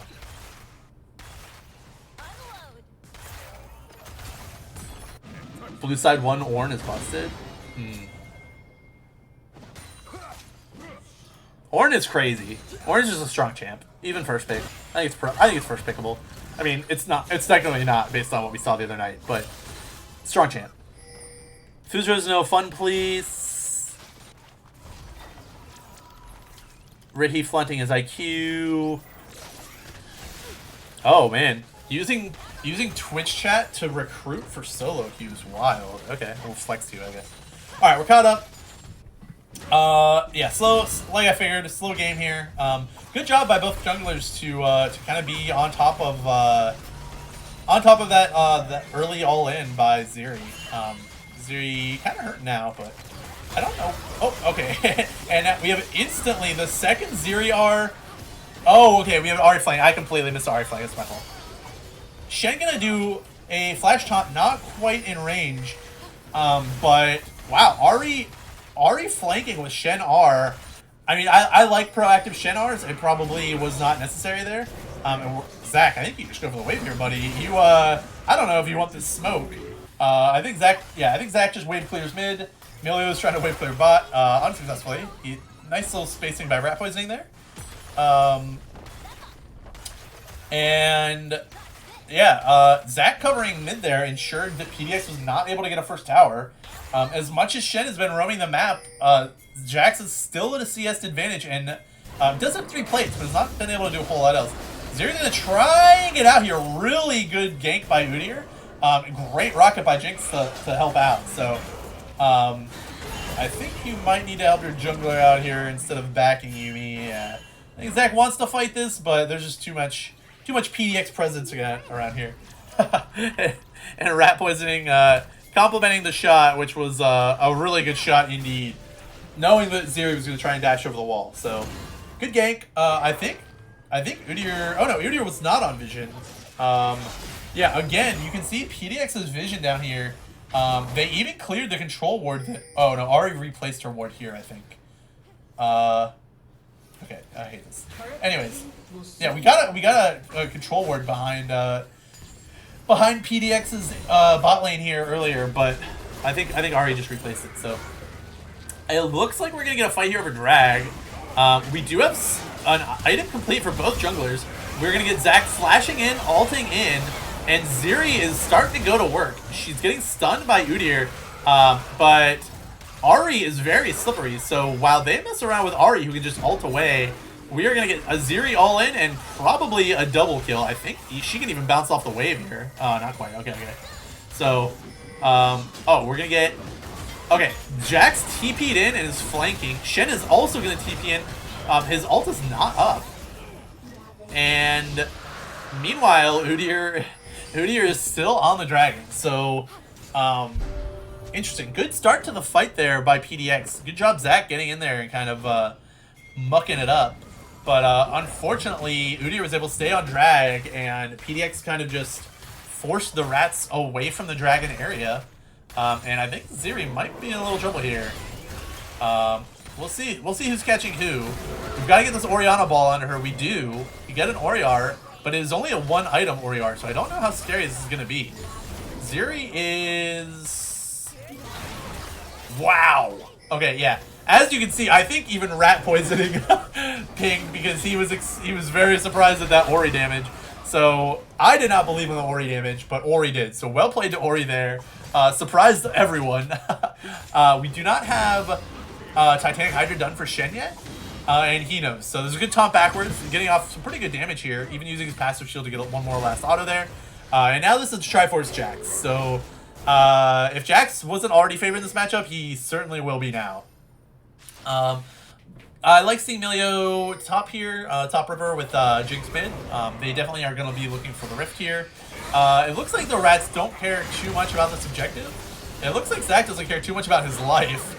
I don't think he was looking at mid, realizing that there was an ADC right next to him. So, yeah, a little bit of a silly goose by Zach there. But I don't think they were ever looking to try and contest rift anyways, based on their map positioning here with their ADC. So Zeri is just going to, take this tower? Yeah, and then this is going to be an all-in. So Oriar not quite back up. I think, okay. Ori with the jukes coming out. Okay. Okay. Wow, that was a juicy heal. Quite the chase going on here. Oh my god. Okay, this Ori damage is kind of crazy. Great work by this Ori to kite out the Zeri. Unfortunately, that 1 or 2 tower shots that Zeri took from the tower before they killed it just ended up costing her. So, Nice little 1v2 there. Really, really bad for the Rats. Not only did they not get something bought, but now they have lost the objective top. You've got your split push Jax online. I'm curious. I could see him going Hellbreaker next. Looks like Shen knows that there's trouble coming, so he's going to back up pretty far, knowing that Herald just went down. Yep, there's top tower to PDX. Ziri is going to finally end up mid. She does not want to sidelane against that Ori anymore. I'm sure she doesn't want to sidelane against Jax either. So Ziri is about to be a clear mid and push champion. But now we've got a TP coming from Ahri behind the Jinx. Jax is onto it. And unfortunately, Ahri's going to get stunned by Jax, but it is not enough. Jinx will go down, and now they're trying to kill Jax here. Jax with the E to try and dodge everything. Great charm by Ahri. Two really clean charms by Tom there on Ahri. And that will be a really nice flank play. Unfortunately, that flank play will cost them top or bot tier 1 and mid tier 2. So, again, Rats kind of wanting to dictate the play. Not necessarily it being the right call there. But they got some money out of it, so you can't fault them too much. Rats will be 2k down here. Milio, Ori, and Udi are all on this bot tower, and Shen just desperately trying to stay alive with no resists.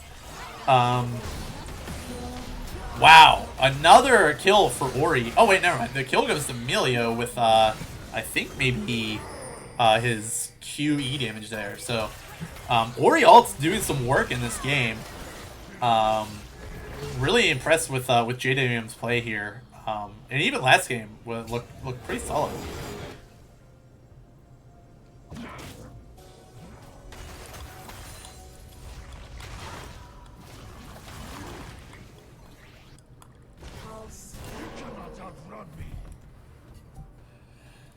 So, Dragon's going to be the next objective up here in 30 seconds. We've got Shen R, we've got TP. Ahri does not have TP.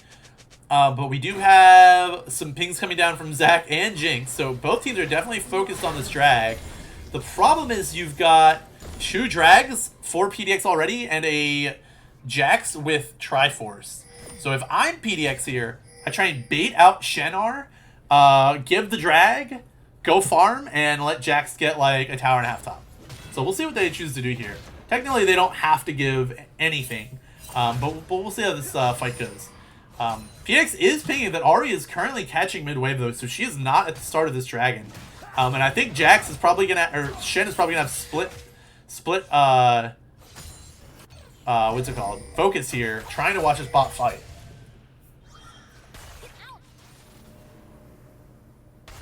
Oops, sorry, hit the mic. So, a little bit of skirmishing here. Jax really wants to chunk Shen and keep him busy so he can't enter this fight. Because I'm pretty sure Jax should win an extended fight here, so even with that Titanic pop. So a lot of posturing here going on. Zach is just going to start it up. They know they've got Shenar, and they don't want to wait around. So they started it up, but now they're kind of second-guessing, it looks like. And Jax is going to all-in the Shen. It's actually pretty even. That is definitely a winning fight for Shen because he still has his R. So Shen kind of needs to... Yeah, we're going to see what Shen and Jax do here. They might try and kill each other. And here's the engage by Zach. Right onto the Jinx. Jinx was able to get cleansed by Milio out of it, I think, and they instantly pop the Zach. So now there is no jungler for the Rats here, and that is a very easy smite for Udyr. So great job, Jax, just kind of baiting this Shen to stick around. Shen almost had the solo kill, but he doesn't get the solo kill, and he doesn't get his ult off. So, I mean, good job, Shen, almost killing him, but good job, Jax, keeping him there. So, the most useful 0-3 Jax you might ever see. And, yeah, PDX maybe overextending here. Never mind. Okay, I looked a little there, they were overextending, but they were just trying to bait the Rats into that Ori ball, and that, what's that item called? Shadow Flame second Orianna is slapping. I never build damage on Orianna. I never build damage on any champ. I always build like tanky items. It's nice to see how much damage Ori can do when actually itemized to kill. And that is a lot of damage. So this should be a free Otacon here. I like Rats just pushing mid, trying to get the vision that they can. Not contesting Otacon is probably gone anyways. Shen and Jax still scrapping here up in the top lane. I didn't realize that the Rats still do not have mid tower down, so this should really help them open up the map. They are only down 4K, so it's still very winnable. But yeah, they need to get back into their pick finding ways of last game, and I think they'll be all right. But they definitely need to be. They probably need to get all 3 of the next dragons to kind of de-escalate the game a little bit here, I think.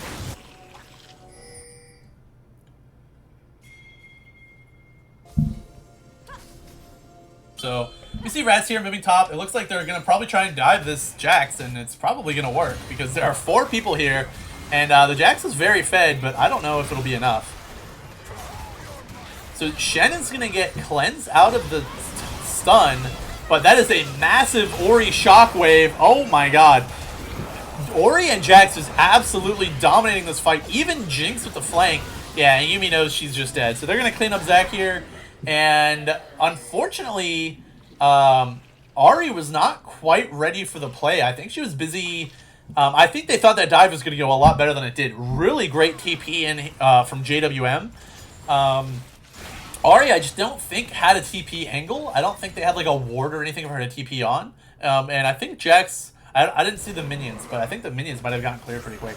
So really good response there by PDX. You know, great. Again, I did say that I wanted to see more picks from some Rats, so that might have been a bit of a caster curse there. But yeah, great flash by Jinx there. Really good angle with the charm from Ari. So Tom putting in work here with these charms. But yeah, really good response there by PDX. So we got 2.5 items on Zeri. Not even 2 items yet on this Jinx. Who I thought was supposed to be the premier player and really the carry for PDX, has I think been doing good on damage, but definitely not been the complete focus of the team, which I think is fine, and I think it's I think PDX has been doing just fine. So we'll have about a 6K, 5.5K gold here lead here for PDX. We'll see if they can close this series out here. Baron coming up in less than a minute, and Dragon a little over a minute. So I'd like to be a fly on the wall in these comms here. Technically, I think PDX wants to focus Baron, give this Dragon, because dragons don't really matter unless the Rats get 4 in a row. But you can also use that to your advantage, right? Rats have to make sure that they don't give a Dragon here. So you could almost even send Udyr or Jinx bot, or I'm sorry, Udyr or Jax to the Dragon pit, put everyone else up top, and if anyone tries to contest the Dragon, you just start Baron. So it'll be interesting to see what happens here. Having Shen in bot lane, I think, is the correct play. Emilio is going to overstep a little bit here into the Zeri. Even get the Shen R, even get the flash. They really wanted that Emilio kill. So great job by Zeri. Again, being played by a player who's usually more often playing assassins. So yeah, Zeri definitely does not want to get tangled up in Ori's balls. And now we're going to see what they can do with the Emilio pick here. It looks like they're definitely trying to get another pick here and turn it into a Baron. And we've got Ori flashing out into a big shockwave, but there's just no follow-up this time. And it looks like the picks from the Rats are going to pay off in a big way this time. They're going to turn this into a Baron if Zac shows up.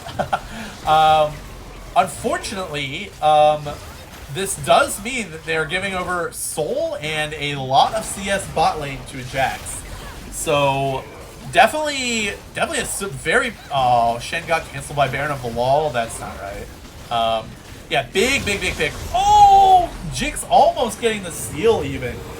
So honestly, not that bad for PDX. You could even say that PDX with the Soul, if PDX can weather this storm that is the 3-minute Baron power play for the Rats, I think PDX actually came out on top, even with getting picked there. I think they were able to turn that and make the correct macro decisions for themselves.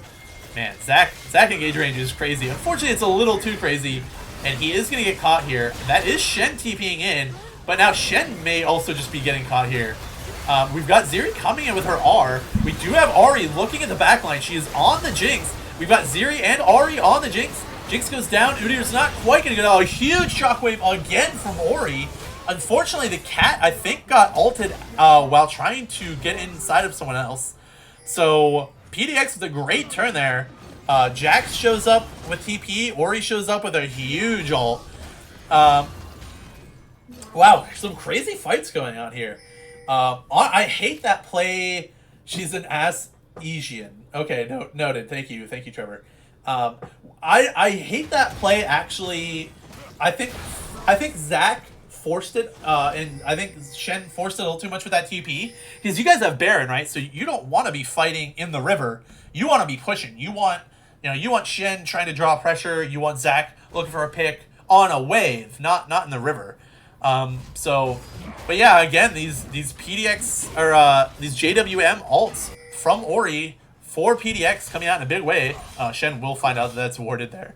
I think that actually, I don't know if he pinged it. I actually don't know if the Raptors would have autoed there if there was a vision in there. I'm not exactly sure how that goes, but anyways, the Asian Ziri showing up pretty big, just not quite enough to carry that fight. So unfortunately, the Baron power play for the Rats is going to be almost completely not used. There's 40 seconds left. So Baron power play lasts until 3 minutes before the next one. So it's on a, I guess, 6 minute cycle here. But so Fuzro definitely not popping off like he did last game, but this is a very annoying champion still. Oh, we've got Ziri face checking Jax, but we also have Ziri with a Shen R and Yuumi R and a Zac behind her. So Ziri, I think, a little hesitant even with Shen R, not wanting to go into where she didn't have vision there. I think they maybe could have turned that into a pick, but the game is a bit on a knife's edge here. So they've whittled it down to a 2K gold lead, thanks to the extra gold they got out of Baron. So almost a pick. Very not good long term or near term for Rats, because that Shen R is a big deal. Unfortunately, really good R by Tom here again on Ahri to get a pick on Millia. So Millia overextended a little bit again here. I think PDX have been absolutely stellar on vision, and I think that's a large part to Millia's warding and face checking maybe when he shouldn't. So you're gonna get caught sometimes. It happens. I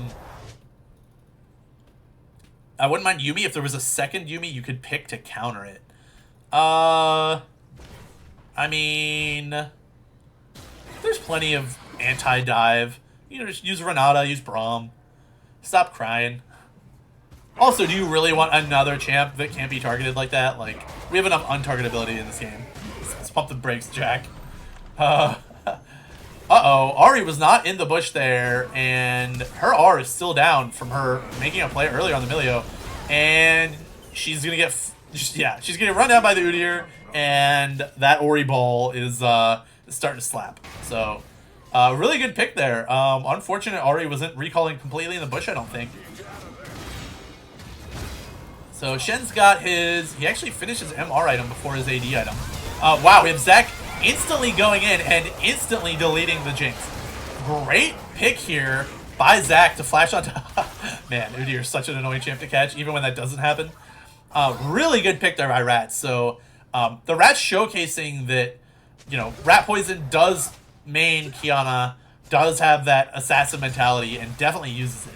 So really good picks here coming through.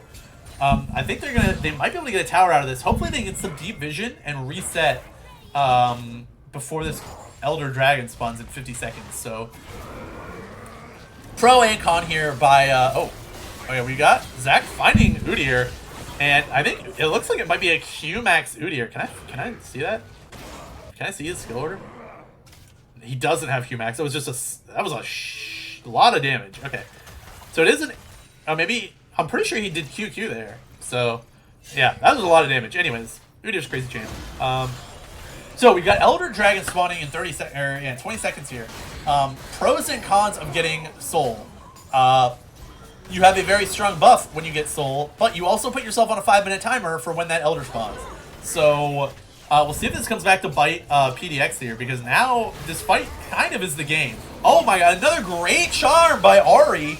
So the Zeri slow is enough to get an a charm for Ahri. We got Shen coming in, keeping everyone busy while Zach's going in. Jack's gonna peel the back line successfully, but that is just a ton of damage coming out from Zach. We got Shenor coming in on Zeri, and Zeri is officially online, ladies and gentlemen. Ori may have had her fun, but there is just too much engage here on the side of Rats. I did start by saying that I like the Rats comp a little better here this time, and it is after 30 minutes, so definitely high elo players know a lot better than low elo do that after 30 minutes, if you've got a wave, you can kind of end the game. So this might be the end of the game here. I probably almost always would have gone for Baron into Elder here, but I guess that's why I'm not a high elo player.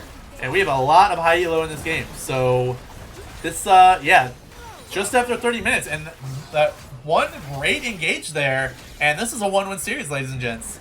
Oh, we even have the cool ending from for the Jinx Rocket there. Man, why? Yeah, these games are wild. So, as you can see, Ori pumping the damage pretty well, but Zeri damage is just going crazy. So, Rat Poisoning should be the carry of the Rats, and indeed was the carry. Although, I think we're being a little disingenuous to Ori here. Those charms, while the charms don't do a whole lot of damage, those charms I think probably really secured the game for the Rats there. So, wow, yeah, crazy game. I mean, that just goes to show, you know, you get ADC online. She even went Spectre's Cow. So she was really worried about those Oriars. Yeah, I mean, you can be scared of balls, I get it. Yeah, great game. So we'll wait for game 3 to start now. We see Eric and Danny in queue. Check their match history and see just how things are going. I saw some bantering in the chat. Did we win? You're winning, son? Okay, they did indeed win. Bro, you don't need Riley's on Victor. His ability's already slow. What? Anyways. Whoops. Sorry, Eric. Welcome to the stream. Alright, I'll throw some music on while we wait for game 3 to start. So let me fix the series scores. And then, yeah, we'll leave it there. Alright, so let's finish up the Lowell, maybe? Oh, spell? I'm pretty sure that's Timer's R. Let's go. Shout out to Gunslinger.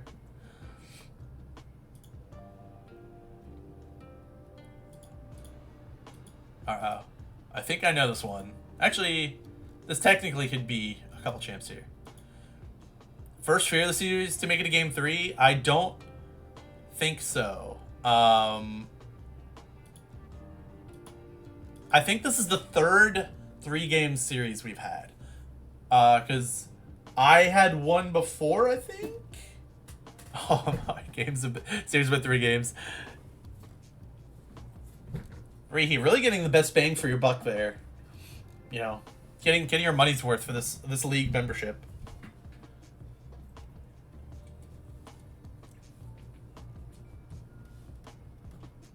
Alright, I'm just gonna guess Lilia. Got it. That's the deer, baby. I don't think that would have helped me. How does that help? Because deer is like Udyr or Lilia, or like hooves for Soraka, right? Tree? She likes the world? I mean, okay, I don't agree with this. Ooh, this looks like Victor is yours. Okay, I'm cracked. Oh, High Noon. Okay, I actually didn't know it was High Noon, but Right? Pretty sure that's high noon. I'm pretty sure that's the updated high noon. Yeah, buddy. Yeah, I feel like these are going to embarrass me a little bit if we do these.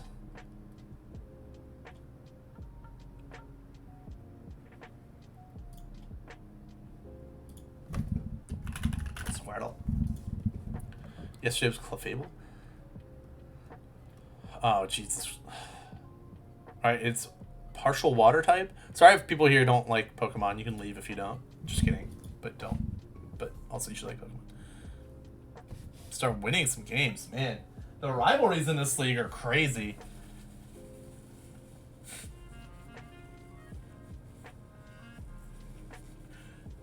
Trevor, if that was really your take, you would play Pokemon Pocket and friend me on Pokemon Pocket. If you don't have Pokemon the trading card game Pocket, it's awesome. Thank you for the help, Triple Lift. Indeed, Gyarados is only a water type, not water dragon or water... Oh, wait, okay, I'm an idiot. I didn't see type 2. Okay, so yeah, you're good. Okay, so we need water and not flying. Pokemon Pocket? Oh, brother. It's a trading card game, but it's an app. So, Swampert, I'm down. Oh, yeah, actually, Bruce is a beast with these. Wait, I can't even guess Swampert? Wow. Okay. Apparently this is, I don't know why I can't... No, it's completely free, dude. Pokemon Pocket is completely free card collecting, and the battling is actually really good. Highly recommend Pokemon Pocket. It is a blast. Only Gen 1. Okay, thank you, Triple Lift.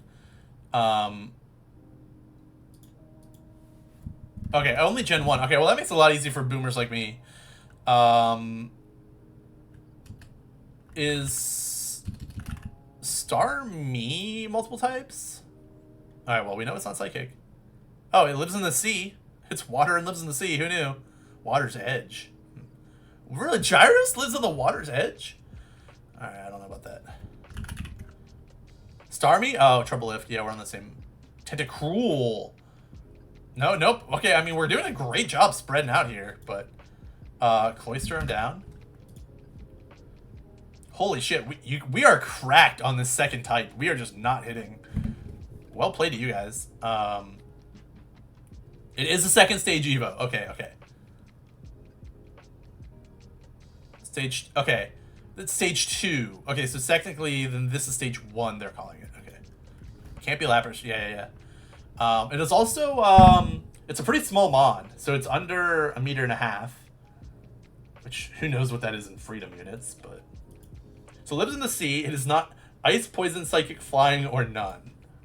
Or, okay, it's not pure water. Kingdra? That's spicy. Oh, is Kingdra? Kingdra's not Gen 1. We can try Kingler. I'm gonna pretend you said Kingler. Okay, you're wrong. Second stage, yeah. But yeah, if anyone here likes Pokemon Pocket, or likes Pokemon, Pokemon TCG Pocket is awesome. Poliwhirl things. So it would be, yeah, Poliwhirl. Nope. Oh, it's straight water. Oh, it's blue and white. Oh shit, I forgot we had a game going on here. Okay, whoops. Poliwhirl's mono. Get mono, idiot.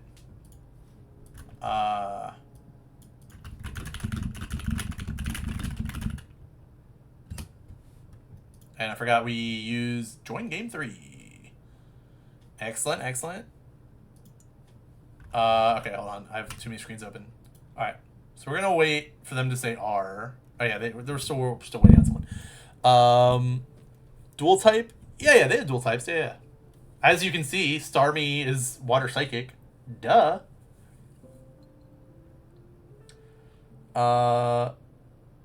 Bro, stop bickering and give me a guess, you guys. Damn. Oh, we could get a hint. All right, we're gonna take a hint. Shell armor. Shell armor is one of its abilities. Oh, is it What's Shelter's thingy? Ramus? Yeah. Oh, its second type could be water, I guess, but it lives in the sea, so that would be crazy. Omastar? I'm down for some Omastar action. Rock water, let's go. Speed Demon Kage. I'm not gonna call you Cage like I'm sure everyone does. Good stuff. Okay, I'm just making sure they didn't start the draft without me. Right? Yeah, okay. Yeah, Omastar was a crazy call out there. Alright. Oh, okay. This is Krabby, right? Let's go. Description. Alright. Blank has an extremely acute sense of smell. It is capable of distinguishing its favorite kinds of leaves from those it dislikes, just by sniffing with its big red proboscis nose.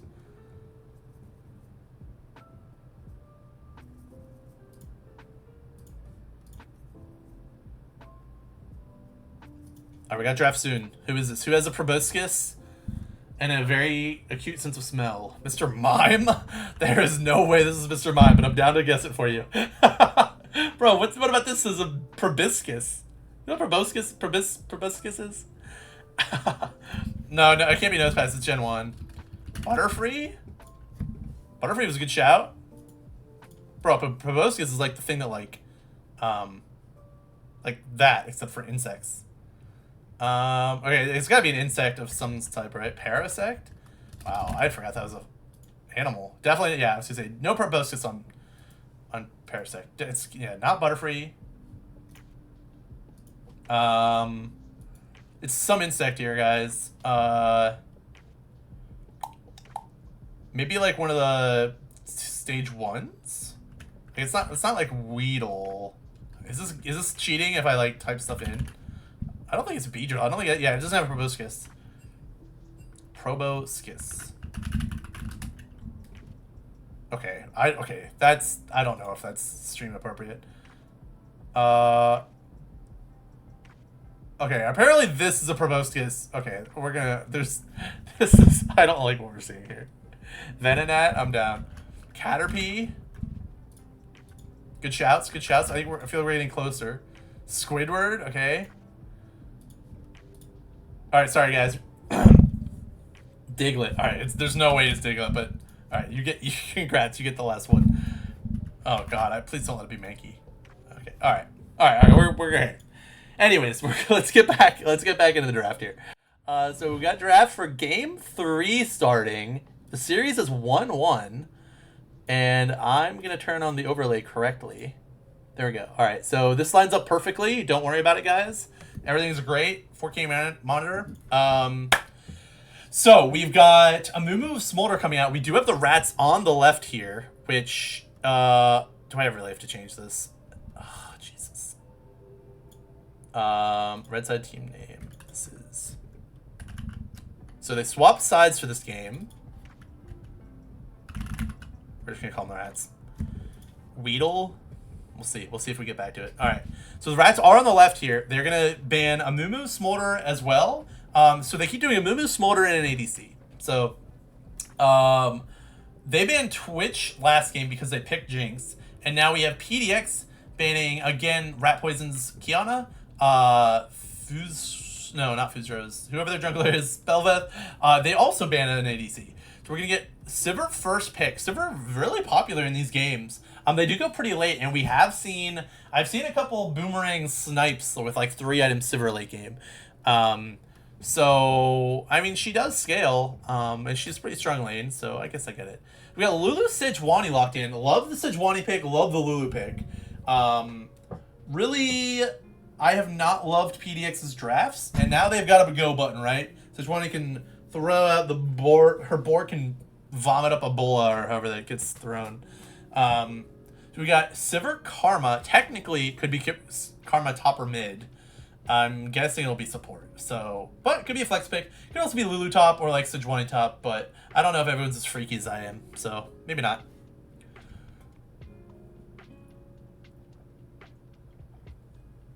Of course, anyone who's new to League or the format, we are following the Fearless format. that pros have picked up recently. So any champion that is picked in a previous game cannot be used. So we do have 20 champs out for this game, so it should get pretty fun. Someone was listening to Red Chat after last draft. We do see the Hecarim, and it looks like we're gonna get Cog Lulu. So Cog Lulu, good classic pick. Scales like crazy.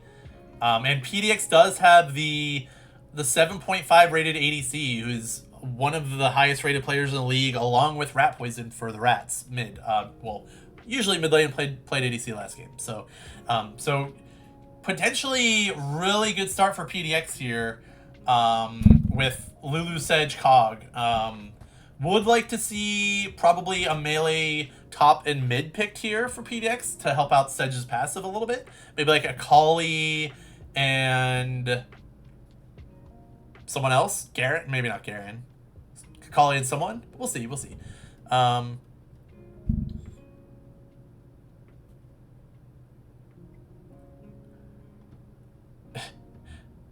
Trevor. Yeah. I mean, I don't know. I mean, they had to do something, right? Because there's 170 champs in League now. So I really like this as a response to that.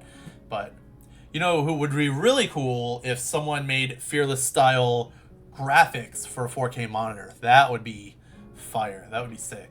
All right, so we got Victor Band coming in again. They really do not want to see Rat Poisoning on Kiana. They also don't want to see the Ornn. So interesting that I think they banned both of those games.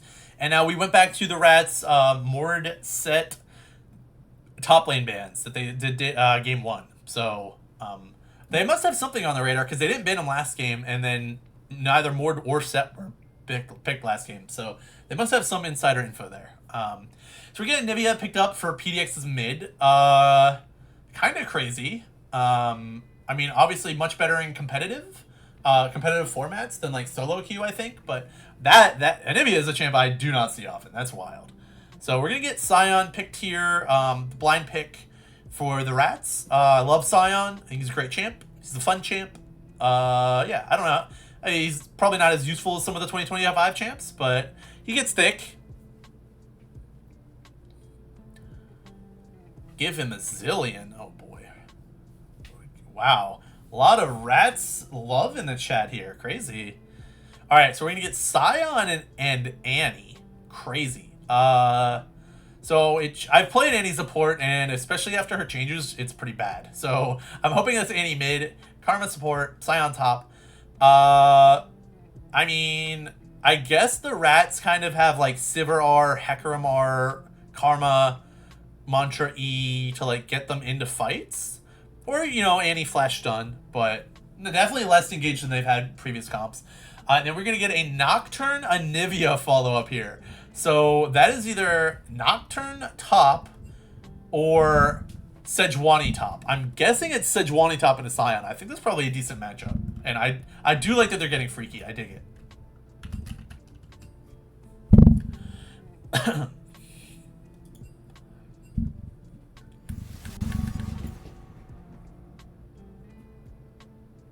Rats LLA backwards is all-star, and that's what they are. You know what?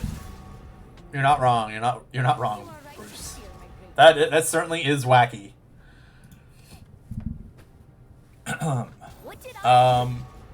Yeah, so crazy comps come in here. I love it. Big fan.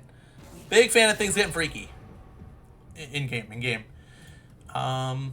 Okay. Okay. I'm not gonna mute this because I don't want to look at it. But let's finish up the Pokédoll here. Okay. So acute sense of smell. It likes leaves, and it has a long red proboscis. It's one of these insects. Someone said Weedle last time. I don't think it's Weedle. Oh, it is Weedle! Okay, that's a very short proboscis. Boop, boop. Nice call. Nice call on the Weedle. Who was that? I gotta shout them out. Weedle was Trouble Lift. Okay. Kinky? Oh, okay. Trouble Lift. It's, I don't support drugs. It's very, very nice of you. Okay, this one's... That's gotta be Lickitung, right? Oh my, it's not Lickitung. Oh boy, okay. Guys, I don't know if this is a stream save. Tentacool? That's a good shout. I like that. And it is! Okay. Trouble Lift popping off. And none for retro meters. Okay. Excellent. Good stuff. Good stuff. Summoner's Grid. I don't even know what this is. I mean, I'm pretty sure I can guess, but I know I spelled it wrong. Never pick a fight you can't win.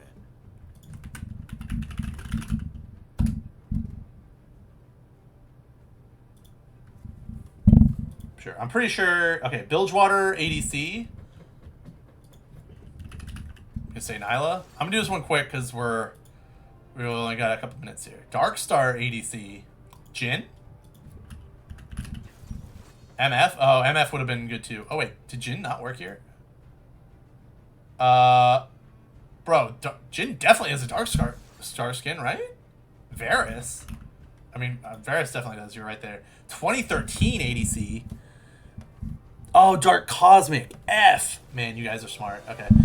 I don't know what to do for 2013 ADC. I'm not good with names there. Vayne? Okay, I'm down for Vayne. Shout out to Bruce for the game. All right. Everyone who said Vayne is getting banned, Lucian is right. Excellent job, Jack. Bilgewater top. We're just gonna do Gangplank. If I type GP, okay, let's go. Darkstar top. I know. Okay, I'm gonna say Cho'Gath. But if he's Cosmic, I'm gonna be very sad. Cho. Okay. Oh, Mord was a good shout. 2013 top laner. Teemo's older than that, right? Bilgewater support. Okay, well this is Pike. I know the easy ones. Jace? Shen? Alright, we'll give Shen Ooh, it's not Shen! Trevor, what are you doing? Oh, does it tell us? It doesn't even tell us. Oh no. Alright, well, I kind of like that you only get 9 guesses, I guess. So, one of those is definitely on me. Shen's way... Yeah, I was going to say, I thought I remembered seeing, like, really old stuff from Shen. So, alright, that one's on Trevor. As punishment, I'm going to mute myself for 2 minutes and drink water while we wait for this to start. We got about 2 minutes before it starts. Yeah, I'm going to go on mute and we'll listen to music for 2 minutes.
All right, we still got a minute.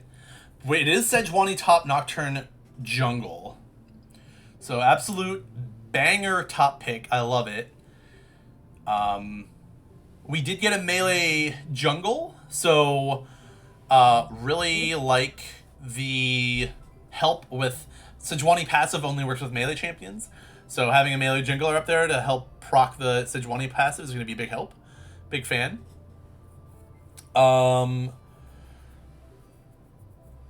Anivia, I don't love as a champion.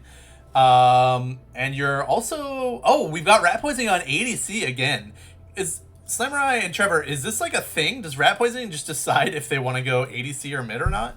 I don't know much about the team, but that's wild. I did not expect that. So we have Rat Poisoning on Sivir after popping off on Zeri last game. Mastery check. So we have Hecarim is played a lot by Suck My Salami, apparently. So maybe the scouting not going as well as it could be for Fuzro and the squad. But we are in game. So hopefully no pauses or anything here. I wish I didn't have to do this every game, but I will. Alright, let's see if Lulu Cog can scale into Oblivion with a Fat Boar, a Darkness Demon, and a Ice Bird to help keep it safe. It wasn't really a rat decision. Fuzro Amumu. Amumu has been permabanned. Uh-oh. I don't like starting Q on Sion. I like starting W. Yeah, Sejuani. Great paint. Great emotes there. Good stuff. Oh, really only emoting for the stream, too, since they're building a bush. Hecarim, I'm going to take a little darkness damage. Dark type damage. Fuzro Volibear. Ugh. Man, Volibear is such like a either complete 1v9 or complete useless champion. Holy. Anyways, so we'll see if Cog can scale into Oblivion and do Kog'Maw things. Anivia with the rune that makes it so your wards take four hits to kill. Annoying. Kane's always a good champ. Kane's kind of cracked. Early ward from Sion, not seen from Sejuani. And Cog Lulu should be a little bit annoying here, but yeah, Karma are not to be slept on. Ooh, nice little Q there from Sivir also. And yeah, I don't know if the rats really have like an identity here. It's kind of just like pop all of your abilities and like flash on them and run them down. But they don't really have like a guaranteed engage. So I actually think I like PDX's comp better. But there's some pick potential over here. Let's keep an eye on down here. So we should get level 2 after this blue minion. And yeah, Rat Poisoning knows it. And nice little Mantra R there by Karma. So pretty even lane so far. So we're gonna have to farm under tower a little bit, but I think they might be okay. Ooh, is the Q gonna work? Nice, good work by Karma. Okay, all right, good stuff. Yeah, I mean, not a whole lot of kill pressure either way, unless someone really messes up here. So we have a PDX win at 17.5 minutes coming through. Wow. They don't win trade, they win trades. I like it. Sion, what are you doing, buddy? You got to E before you Q, homie. I love Sion so much. Yeah, so you E'd now, but you don't have the Q to follow it up.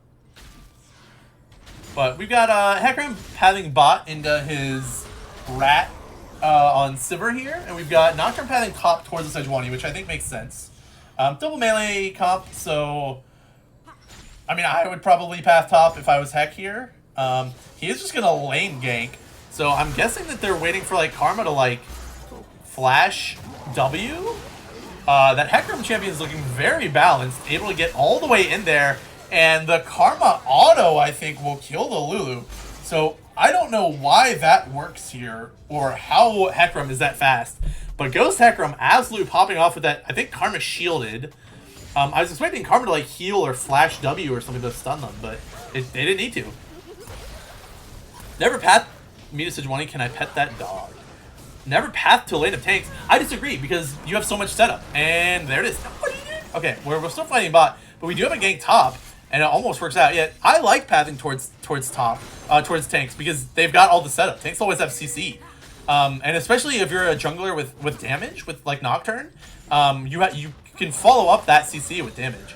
So we got Hecarim reganking bot here. Top gank didn't quite work out, but pretty even all around. Cog definitely taking the brunt of it with Lulu dying. So down a little bit CS here, but they should be okay.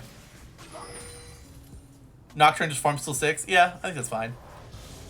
I mean, yeah, I don't think Nocturne ever. I don't think you ever path bot to like into a Lulu unless you're counter ganking. But I think pathing towards your Sedge, who can get the passive on, I think is good. Prioritize bot lane. I disagree with that one. Oh, you can get stacks on minion cannons? I don't know if I realized that. Ooh. E? Okay. Yeah, so I'm gonna have to TP back here. You, I don't think you want to stay in here like this.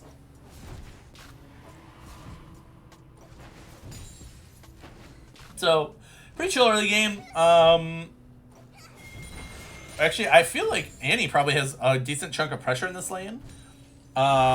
With her updated kit, because they wanted to update her to make her not only a stun, like an R bot. So, it'll be interesting to see how Annie looks early game here. Sion already has bombies. Shout out to Samurai Jack. There's the EQ. Okay, thank you, Sion. Thank you. He's listening. Not really, but we're gonna get super hard shoving here. It looks like they are maybe trying to hard shove into getting Dragon Vision. Nocturne is top, just AFK full clearing, trying to get level 6 as fast as possible.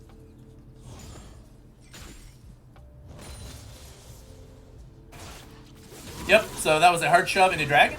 We got Annie even with the hover here to see if anyone face checks the level 6 Annie. So, yeah, I like this. Good play by both sides, I think. Oh, we do have Sedge looking for the Sion again, and oh, great R timing by Sion.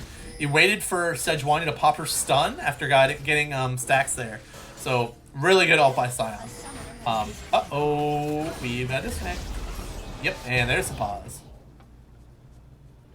Is that Shiba or Shiba? Shiba? A summoner has reconnected. Oh, okay. Quick disco Rico. Good job. So a little JWM disconnect action.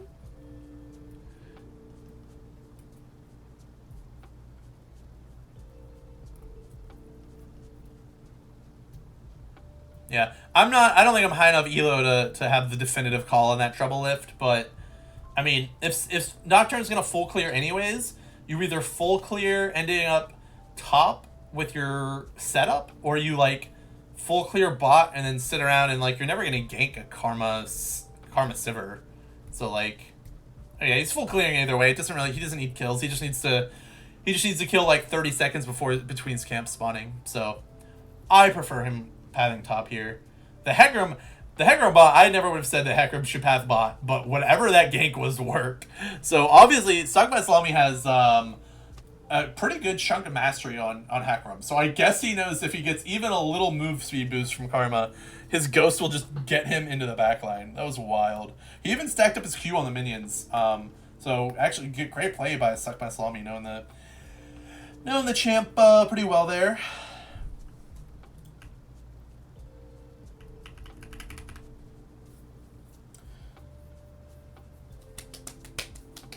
But yeah, it looks like JWM, I thought it was a quick reconnect, and now they are ready again. So,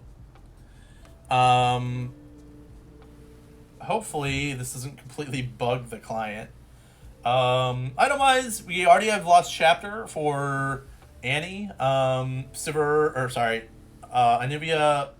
forewent Lost Chapter, if that's a word, to get a tier.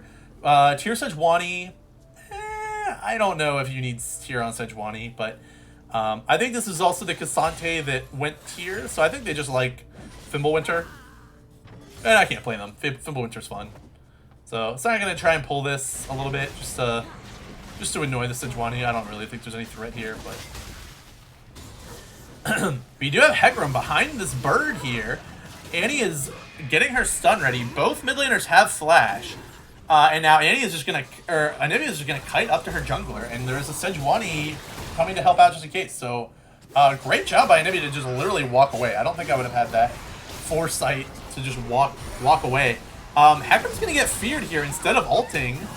Now he's gonna ult in, trying to finish the kill. Why are we bot? So a little trade of ults mid, but nothing too crazy. Hecarim does have 6, and Fuzor does not. So I think Fuzor is probably one camp away from level 6, so it looks like he probably just wants to finish clearing bot here, get a level 6, spend his gold, and get back on the map. Sejuani will get up top in time to catch most of that wave, and Annie's gonna use Tibbers to get a plate here. So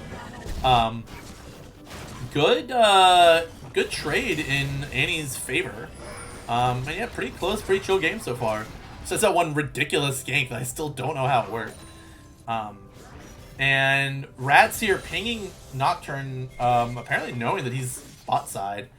He has not reset, I don't think. Did he reset? Maybe he did reset. No, yeah, now he's resetting. Okay. He's level 6 now, he's resetting. I'm guessing with Sejuani resetting at the same time because they're jungler.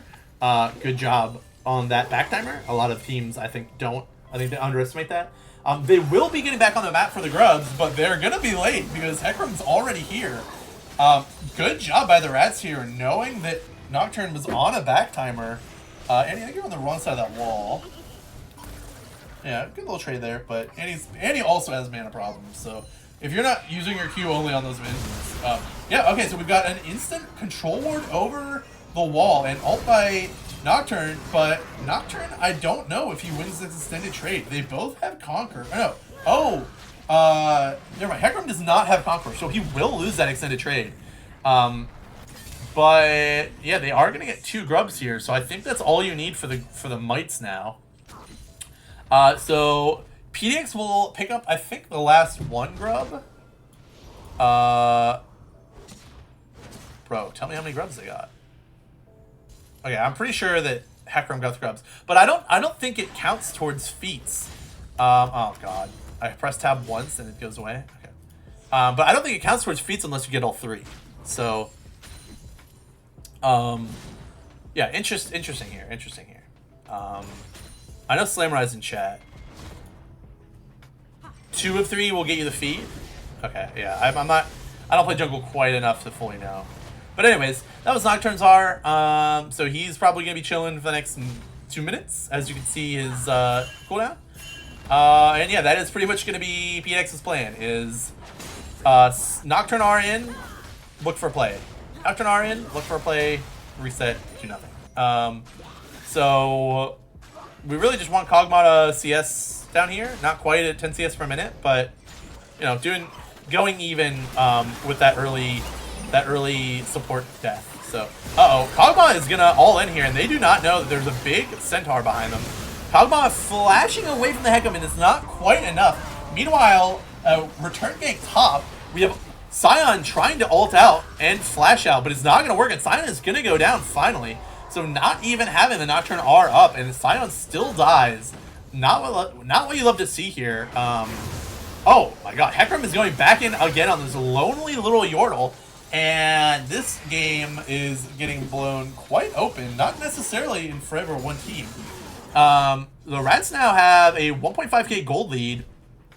I was wondering if Annie was going to drop R there. Sometimes Annie, like these champs early game, will just drop R just for poke. Careful, Annie. And now Kog'Maw's going to get revenge by being a little annoying here. Yeah, Hecarim's got to be a little bit careful, but sadly, Kog'Maw just got back to lane and is already half health, half mana, so not optimal for Kog'Maw. I feel like Anivia might be in kill range here. I think... Oh, okay, never mind. Nocturne's on Anivia's team.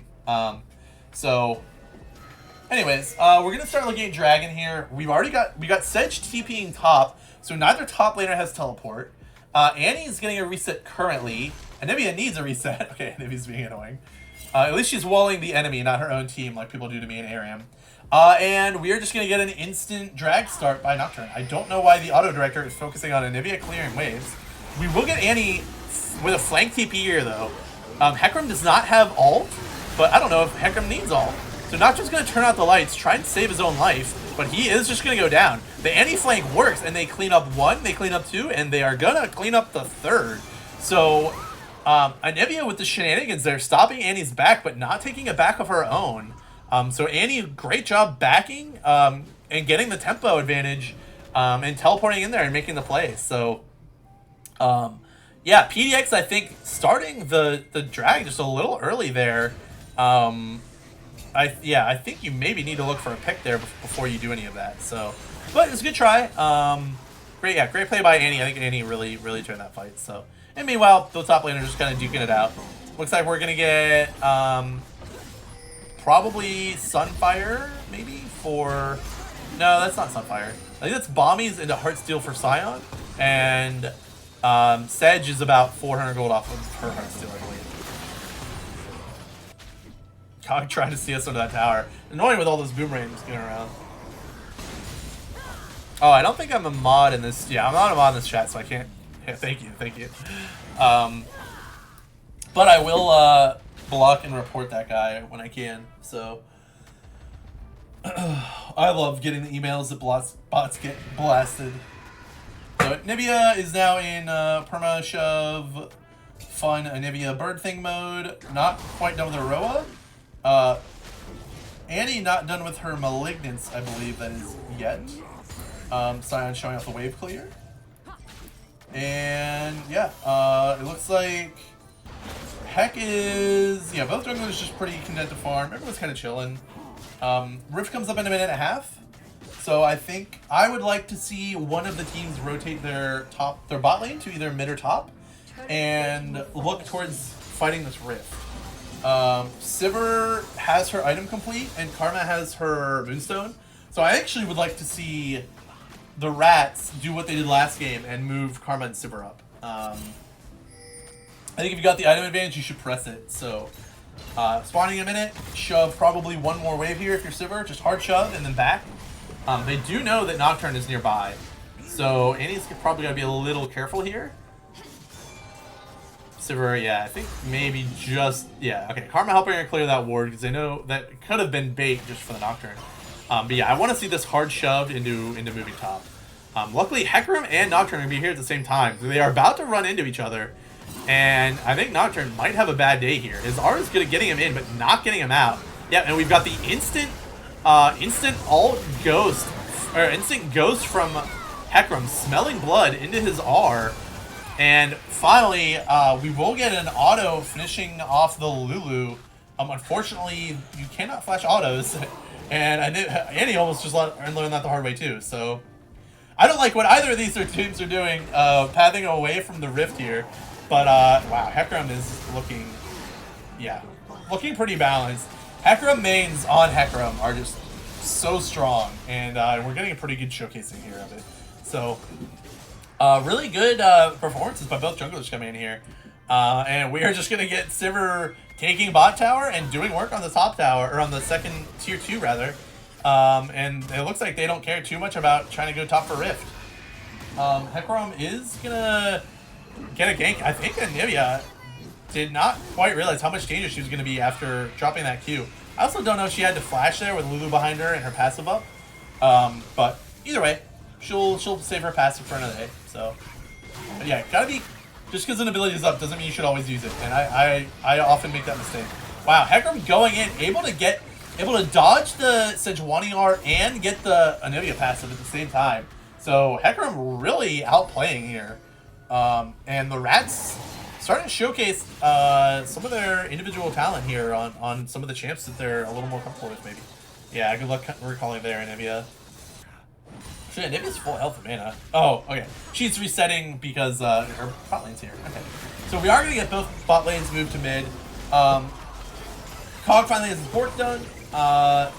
Sivir is sitting on an item and a half, but wow, that is a thick chunk there from those Kog'Maw autos.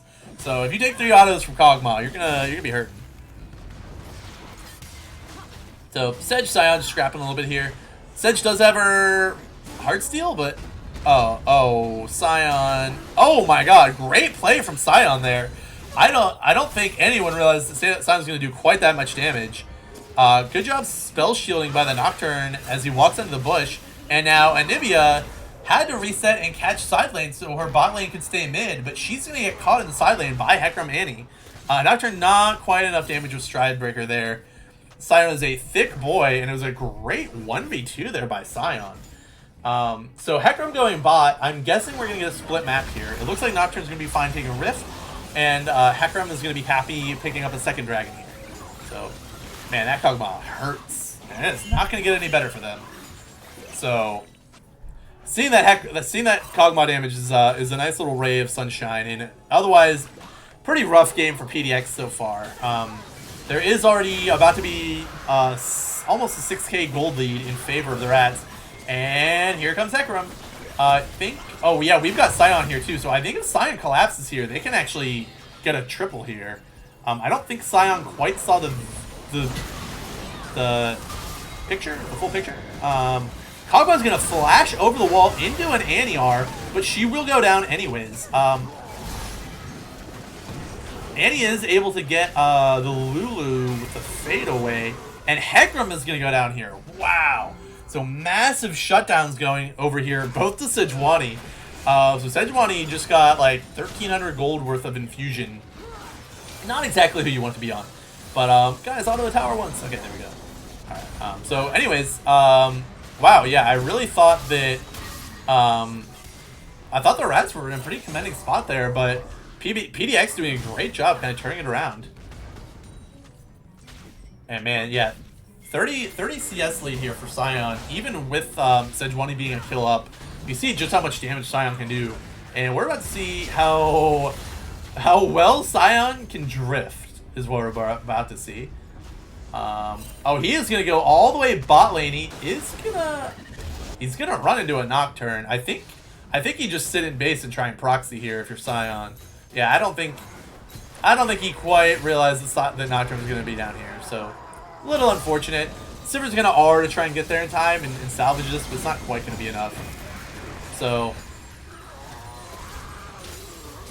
we do have Sejuani backing. Could they look for a... Yeah, I think they're going to look for a flank here with this back. Nocturne R is not up, but this is 3 people from PDX caught here in the Rats. Sejuani's not going to TP in like I thought she was going to, because I guess she doesn't have to. Yes, Kog'Maw is online. Karma thinking about flashing the wall, thinking better of it, knowing she's probably just dead regardless. So really good catch there by PDX. Man, really big turnaround here. I think they were down, what did I say, 2.5 or 3K or something like that, and now it is just about even gold. They are... Who just summoned Shelly? I thought I just heard it get summoned. Okay, maybe I did. But yeah, big swing there. A really good play by PDX. Definitely an overstay by the Rats. I think Sion baited them into getting coddled up there. Okay, there it was. Okay. So Fuzro summoned the Rift, but they couldn't quite get a whole lot from it. Otacon is spawning now. So we still have Sejuani shoving waves top with teleport. Annie's gonna match Sejuani also with her own teleport. But Anivia needs to back, and she doesn't have teleport. So it'll be interesting to see if we get a fight here. I don't know if PDX realizes... Never mind. I was gonna say they're in a good position here, but I just said that Anivia had to back. So, so we're gonna get the Rats starting this up. Nocturne is lurking. Sejuani, here comes the Sejuani TP. Annie is not TPing it. She's seeing if she can run all the way down. Okay, now the Annie TP comes in. So we got Otacon at half health. Sion with the R, but he just R's into a wall and ends up dropping. And it looks like, oh my god, huge pick from Tom there. Right when I thought that nothing was going to happen, everyone dies. So big Annie-R, big damage from Sivir coming in. Kog'Maw's just spitting on everyone, able to snipe Karma even. So great play here by Kog'Maw. Flash, I thought, yeah, I did see, okay. Sivir flashing in to finish off the Nocturne, and honestly, that flash to kill the Nocturne probably just saved the Otacon. Or sorry, Otacon went down. Otacon went down. Okay. Who killed Otacon? Annie killed Otacon. Okay, so that Annie-R was massive. Not only did she instantly delete, I think maybe Lulu, she also was able to get Otacon. So huge Annie play there after Tom had a massive game landing Ahri charms all last game.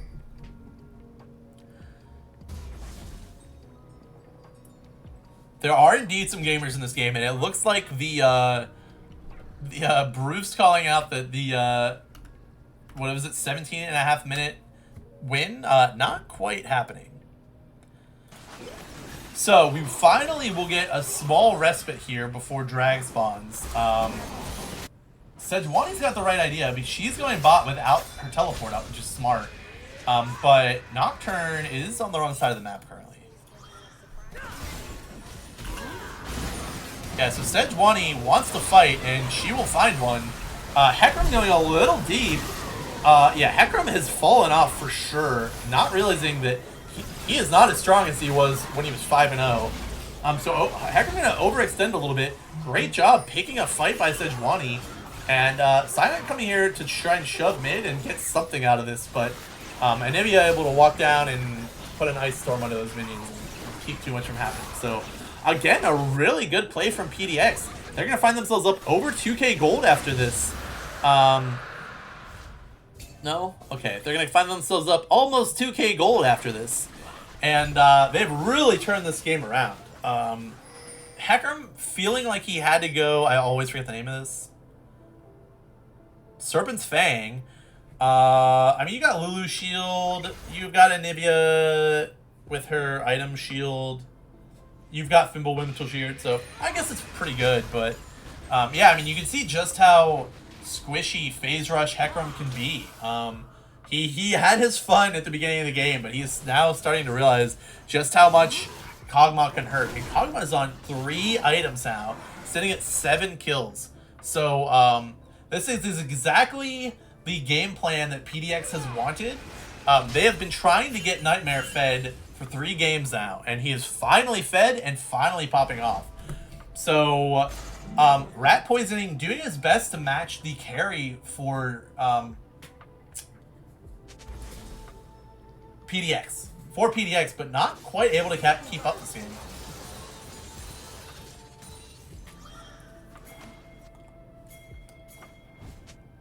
Oh, do I have the title thing right? Uh-oh. Sejuani looking for Annie here. And we are about to get an Sejuani R into Nocturne R. Yeah, and that's going to be a very dead Tom. So, sorry, Tom, but there's not much you can do about that, and not really a whole lot you could have done to prevent it, besides doing literally nothing while Nocturne is on the map. So, and no one likes not doing nothing. So, yeah, that was tough. That was pretty undodgeable. Do I have, okay, I do have the titles right. Okay. Rats, yeah, PDX is not right. Okay, just check. Oh, and then we are gonna get, okay. Yeah, Hecarim's gonna get caught between a rock and a hard place, and luckily he ults over the rock, and is able to get out. So we've got Karma catching bot wave, which will leave Sivir a little bit naked mid lane. Yeah, luckily everyone's pinging each other, so everyone knows where everyone is. Sivir very sad that she's sitting alone in mid. Lulu pinging that Harmless Critter used their R. So we're gonna get a fight here over Baron. Sejuani definitely happy to group here. Not even wanting to TP in. She's not messing around. So we're gonna get a little bit of zoning, a really good vision here. Per usual, put down by PDX. And that Kog'Maw is annihilating that Scion. We got the Anti-R coming over the wall. Great Anti-R. Nocturne's gonna ult and try and get away, but he's kind of a little too deep here. I don't know if he even ulted. Luckily, he's got a big bird helping him stay alive and get the kill here. And I think Sejuani, I don't know if you want to be in that bush. Yep, you do. Okay. Sejuani walked into the bush knowing just how thick she was, and Kog'Maw is not really wanting to let these guys reset. I don't know if this is the best usage of your time here, guys. But, yeah, I don't know if they can ever actually do Baron. I mean, Kog'Maw is going to shred the Baron.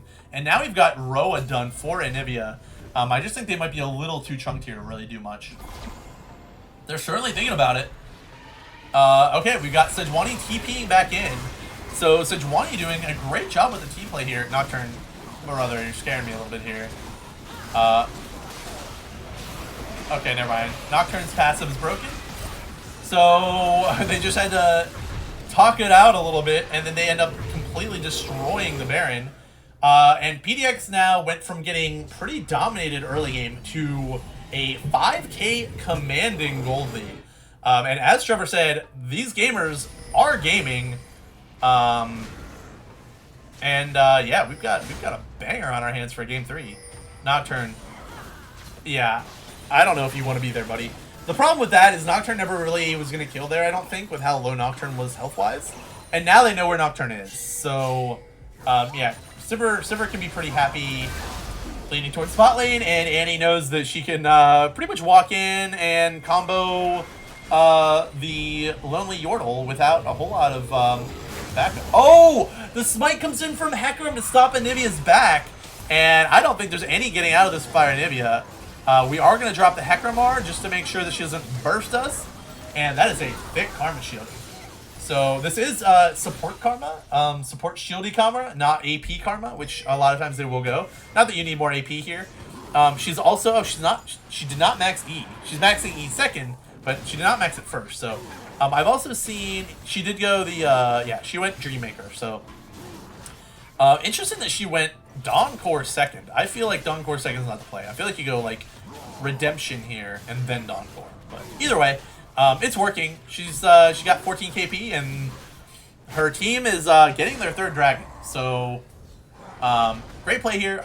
Nocturne, yeah, I don't really know. The Nocturne kind of seems like he's a little lost at the moment. Great spell shield there on the Scion Q. And his mechanics might just be enough to get him out of this.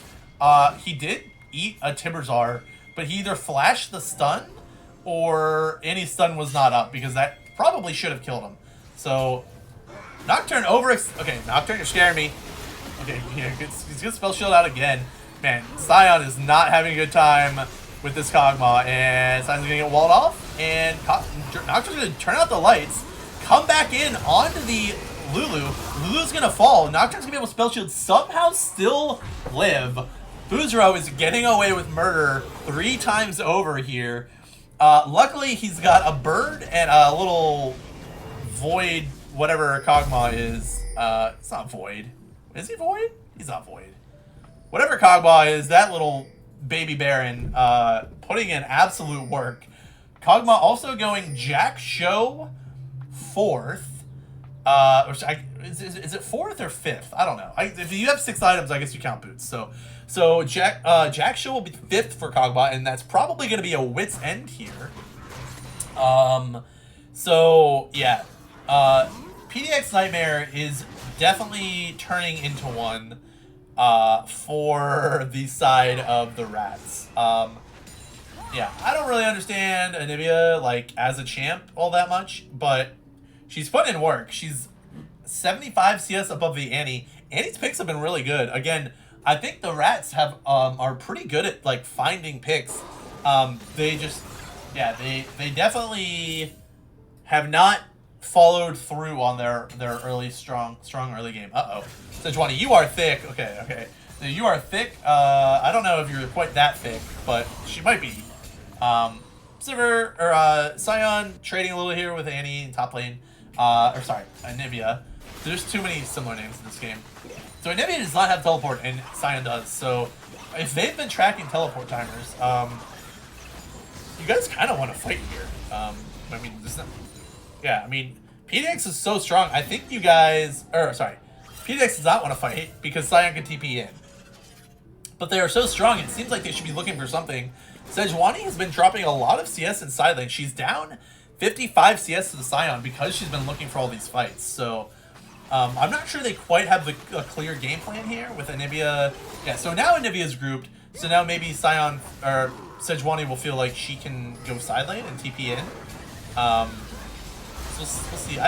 Yeah, there's not an objective up here, so I think both teams are just kind of like trying to find out what the best play is. Not quite able to get a pick with Nocturne yet. I think they need some deeper vision in here. Maybe set up in a bush like they're looking to do. But yeah, sitting under mid tower is not going to get PDX very far at the moment, I don't think. So I think they see Sion walking top. So now would be a good time to start a fight with that Sejuani over the wall, Nocturne, and here they go. Knowing Sion is on top wave, they're going to Sejuani R, they're going to Nocturne R, and we've got Anivia fighting Hecarim in bot lane. Hecarim might need to be mid. I know you want to hold that bot wave, but you're not going to be able to do much against Anivia, I don't think, and your team may need you mid here. So we're probably about to get a Sion mid down. Oh, Sion all down mid. Yeah, Hecarim. Bruh. I think he's got the best interest of his team in mind, trying to protect that tower, but I don't think he could ever actually protect that tower. So I would prefer to have seen them look mid and just give that tower and try to make something work here. So, we are about to get, okay, that looked really fun for Sivir. Sion trying to save the day here, but realizing just how much this Kog'Maw hurts. Sejuani and Lulu combo just instantly deleting Sivir. And like Rat Poisoning was saying in DMs earlier, Yeah, ADC life is not usually very fun, especially when you've got a massive boar followed up by this little Yordle. The Void Puppy? Okay, thank you, Ricky. Funky Lizard Guy, official term? Okay. Yeah, I know there are streamers who refer to him as Baby Baron, and I'm quite partial to that, but I think Funky Lizard Guy might catch on.